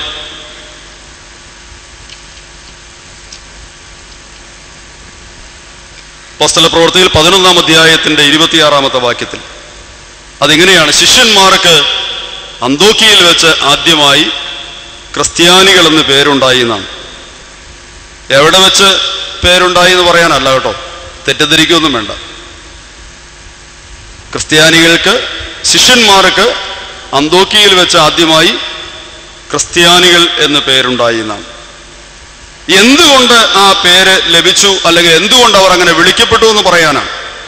11-ാം അധ്യായത്തിന്റെ 17 മുതലുള്ള വാക്യം വായിക്കുമ്പോൾ അവിടെ ഇങ്ങനെ രേഖപ്പെടുത്തിയിട്ടുണ്ട്: പൗലോസിന്റെയും ബർന്നബാസിന്റെയും ജീവിതം കണ്ടിട്ട് അവരെയും അവരുടെ ശിഷ്യഗണത്തെയും ആ നാട്ടിലുള്ള ആളുകൾ എന്തെന്ന് വിളിച്ചു എന്നാ? ക്രിസ്ത്യാനികളെന്ന് വിളിച്ചു എന്നാ. എന്ത് കണ്ടിട്ട് അവരെ വിളിച്ച്? പൗലോസിന്റെയും ബർന്നബാസിന്റെയും ജീവിതം കണ്ടിട്ട് അവരെയും അവരുടെ ശിഷ്യഗണത്തെയും മറ്റുള്ളവർ ക്രിസ്ത്യാനികൾ എന്ന് വിളിച്ചു എന്നാ. അങ്ങനെയാ നമ്മുടെ ജീവിതം കണ്ടിട്ട് നമ്മെ ക്രിസ്ത്യാനികളെന്ന് മറ്റുള്ളവർ വിളിക്കുന്ന സാഹചര്യം ഉണ്ടാകണം. ഇവിടെ തീർച്ചയായിട്ടും നമ്മെ സംബന്ധിച്ചിടത്തോളം ഗൗരവമുള്ളൊരു വിഷയമാണ്.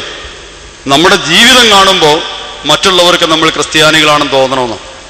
ഇപ്പൊ നമ്മുടെയൊക്കെ സഭാജീവിതത്തിന്റെ അറ്റത്ത് നമ്മൾ ക്രിസ്ത്യാനി എന്ന് പേര് ചേർത്ത് വെച്ചിട്ട് പോലും ആളുകൾക്ക് ക്രിസ്ത്യാനികളെന്ന് വിളിക്കാൻ പറ്റാത്തൊരു സാഹചര്യമാണ്.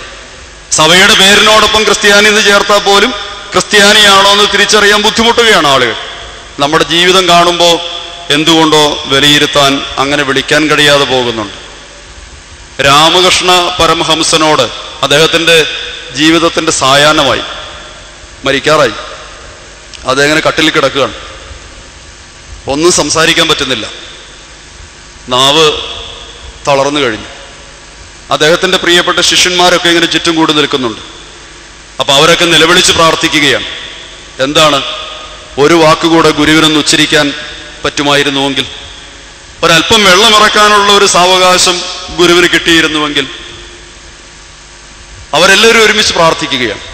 അവസാനം ഒരു ശിഷ്യൻ രാമകൃഷ്ണനോട് ചോദിച്ചു, ഗുരു, അങ്ങാണ് ഞങ്ങളെ ആത്മീയ ജീവിതത്തിന്റെ ഈ പരമപാദത്തിലേക്ക് വിളിച്ചുകൊണ്ടുവന്നത്.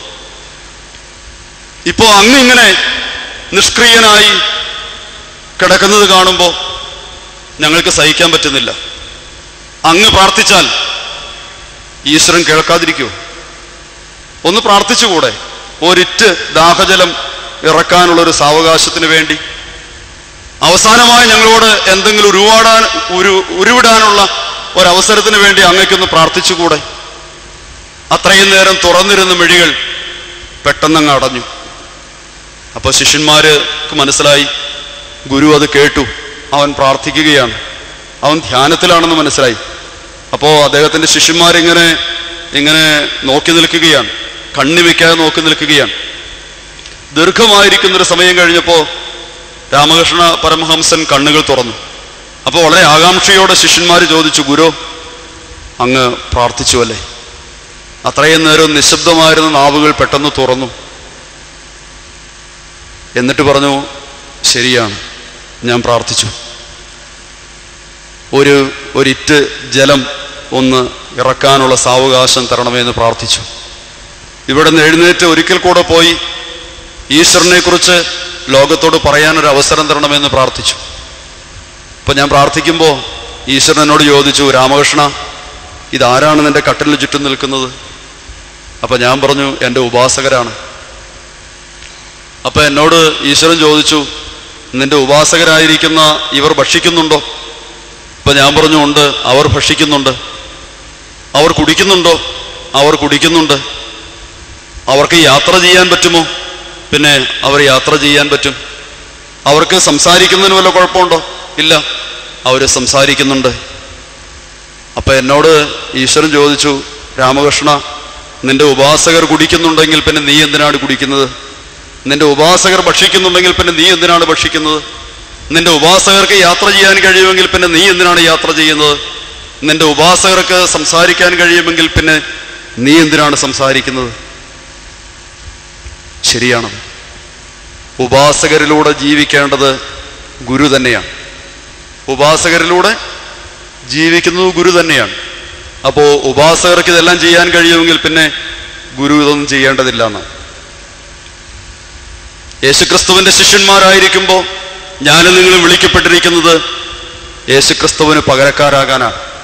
രാമകൃഷ്ണ പരമഹംസന് പകരക്കാരാകാനാണ് ഉപാസകർ വിളിക്കപ്പെട്ടിരിക്കുന്നതെന്ന് ഈശ്വരൻ അദ്ദേഹത്തോട് അരുളി ചെയ്തുവെങ്കിൽ, പ്രിയപ്പെട്ടവരെ, ഞാനും നിങ്ങളും വിളിക്കപ്പെട്ടിരിക്കുന്നത് ക്രിസ്തുവിന് പകരക്കാരാകാനാണ്.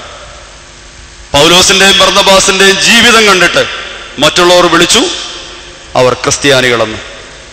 എന്റെയും നിങ്ങളുടെയും ജീവിതത്തെ കാണുമ്പോൾ ലോകത്തിന് പറയാൻ കഴിയണം, ഇവർ ക്രിസ്ത്യാനികളാണ്. ക്രിസ്തു നമ്മിലൂടെ ജീവിക്കുന്നൊരനുഭവം ഉണ്ടാകണം. അത് സാധ്യമായി തീരണമെങ്കിൽ ക്രിസ്തുവാകുന്ന വെളിച്ചത്തെ ജീവിതത്തിലേക്ക് സ്വീകരിക്കുന്നവരായി തീരാൻ സാധിക്കണം. ഗിരിപ്രഭാഷണം ആരംഭിക്കുമ്പോൾ, രാവിലെ പ്രസംഗം തുടങ്ങുമ്പോൾ യേശുക്രിസ്തു പറയുന്നൊരു കാര്യം, ഞാൻ ലോകത്തിന്റെ വെളിച്ചമാകുന്നുവെന്ന്. പാഠം ആരംഭിക്കുന്നത് അങ്ങനെ പറഞ്ഞാണ്, ഞാൻ ലോകത്തിന്റെ വെളിച്ചമാകുന്നു എന്ന് പറഞ്ഞാണ് പാഠം ആരംഭിക്കുന്നത്. വൈകുന്നേരമായപ്പോൾ പുസ്തകം മടക്കി വെച്ചു, പാഠം അവസാനിപ്പിക്കുകയാണ്, പഠനം അവസാനിപ്പിക്കുകയാണ്. അന്നേരം മറ്റൊരു കാര്യം പറഞ്ഞ് അവസാനിപ്പിച്ചത് എന്താണെന്നറിയാമോ? പാഠം ആരംഭിച്ചതെന്ന് പറഞ്ഞാൽ ഞാൻ ലോകത്തിൻ്റെ വെളിച്ചമാകുന്നു. പാഠം അവസാനിപ്പിക്കുന്നതോ നിങ്ങൾ ലോകത്തിൻ്റെ വെളിച്ചമാകുന്നു എന്ന് പറഞ്ഞാണ്. ഞാൻ ലോകത്തിൻ്റെ വെളിച്ചമാകുന്നു എന്ന് പറഞ്ഞ് പാഠം ആരംഭിച്ചവൻ നിങ്ങൾ ലോകത്തിൻ്റെ വെളിച്ചമാകുന്നു എന്ന് പറഞ്ഞാണ് പാഠം അവസാനിപ്പിക്കുന്നത്. ഞാനും വാക്കുകൾ അവസാനിപ്പിക്കുകയാണ്. ലോകത്തിൻ്റെ വെളിച്ചമാകുന്നവൻ അവനോടൊപ്പം നിന്ന് ലോകത്തിൻ്റെ വെളിച്ചമാകുവാൻ നമ്മെ വിളിക്കുകയാണ്. അന്ധകാരത്തിൻ്റെ ബത്സയിദാകളിൽ നിന്ന് വെളിച്ചത്തിൻ്റെ പുതിയ ലോകത്തിലേക്ക് അവൻ നമുക്ക് കൊണ്ടുപോവുകയാണ്. വെളിച്ചം ജീവിതത്തിൽ ആർജിച്ചവൻ വീണ്ടും അന്ധകാരത്തിൻ്റെ പഴയ ജീവിതത്തിലേക്ക് മടങ്ങിപ്പോകരുത്. ക്രിസ്തു നമുക്കായി ഒരുക്കുന്ന പുതിയ ഭവനം അവിടെ ആയിരിക്കട്ടെ നമ്മുടെ വാസം. ഒരു നിമിഷം നമുക്ക് നമ്മുടെ തലകളെ ദൈവസന്നിധിയിൽ വണക്കാം.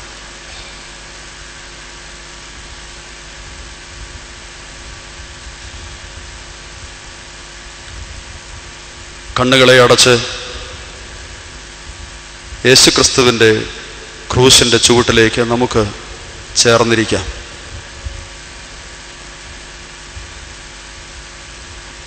മുറിഞ്ഞ കരം നമുക്ക് നേരെ നീട്ടിത്തരുന്ന കർത്താവിനെ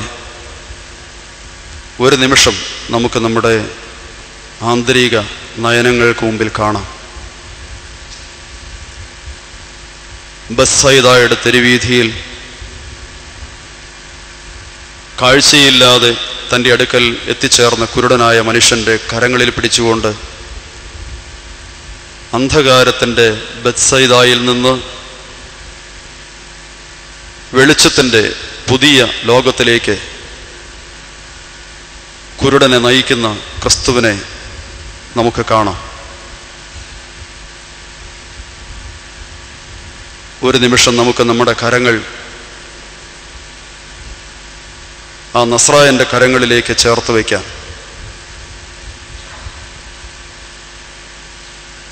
കുരുടനെ കൊണ്ടുപോകുന്ന അതേ പുതിയ ജീവിതത്തിലേക്ക് നമുക്കും അവനോടൊപ്പം യാത്ര ചെയ്യാം.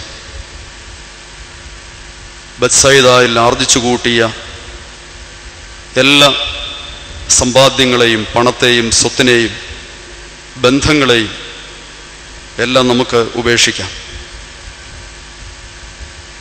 നിന്നെ അവനാക്കി വെച്ചിട്ടുള്ളത്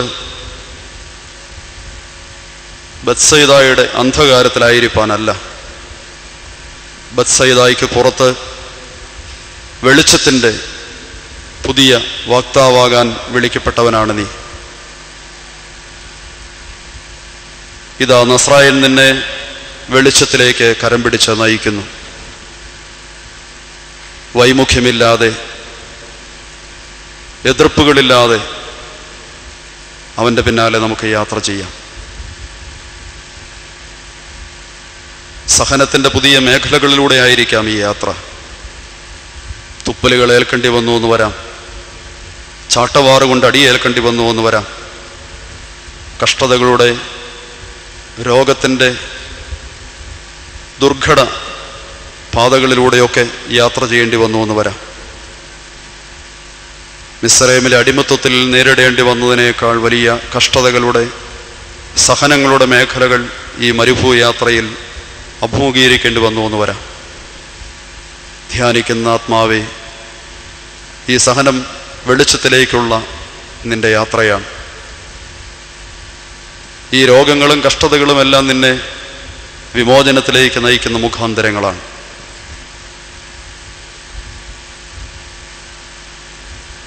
ഇവിടെ എതിർപ്പുകൾക്ക് സ്ഥാനമില്ല, പരിഭവങ്ങൾക്ക് സ്ഥാനമില്ല. ഈ സഹനത്തിൻ്റെ പാതകളെ അഭിമുഖീകരിക്കുക നിന്റെ വിളിയാണ്. ഈ കഷ്ടതകളാണ് നിന്നെ വെളിച്ചത്തിലേക്ക് നയിക്കുന്നത്. രോഗിയായിരുന്നാലും സഹനങ്ങളെ അഭിമുഖീകരിക്കേണ്ടി വന്നാലും കർത്താവേ നിന്റെ കൃപ മതി എന്ന് പറയാൻ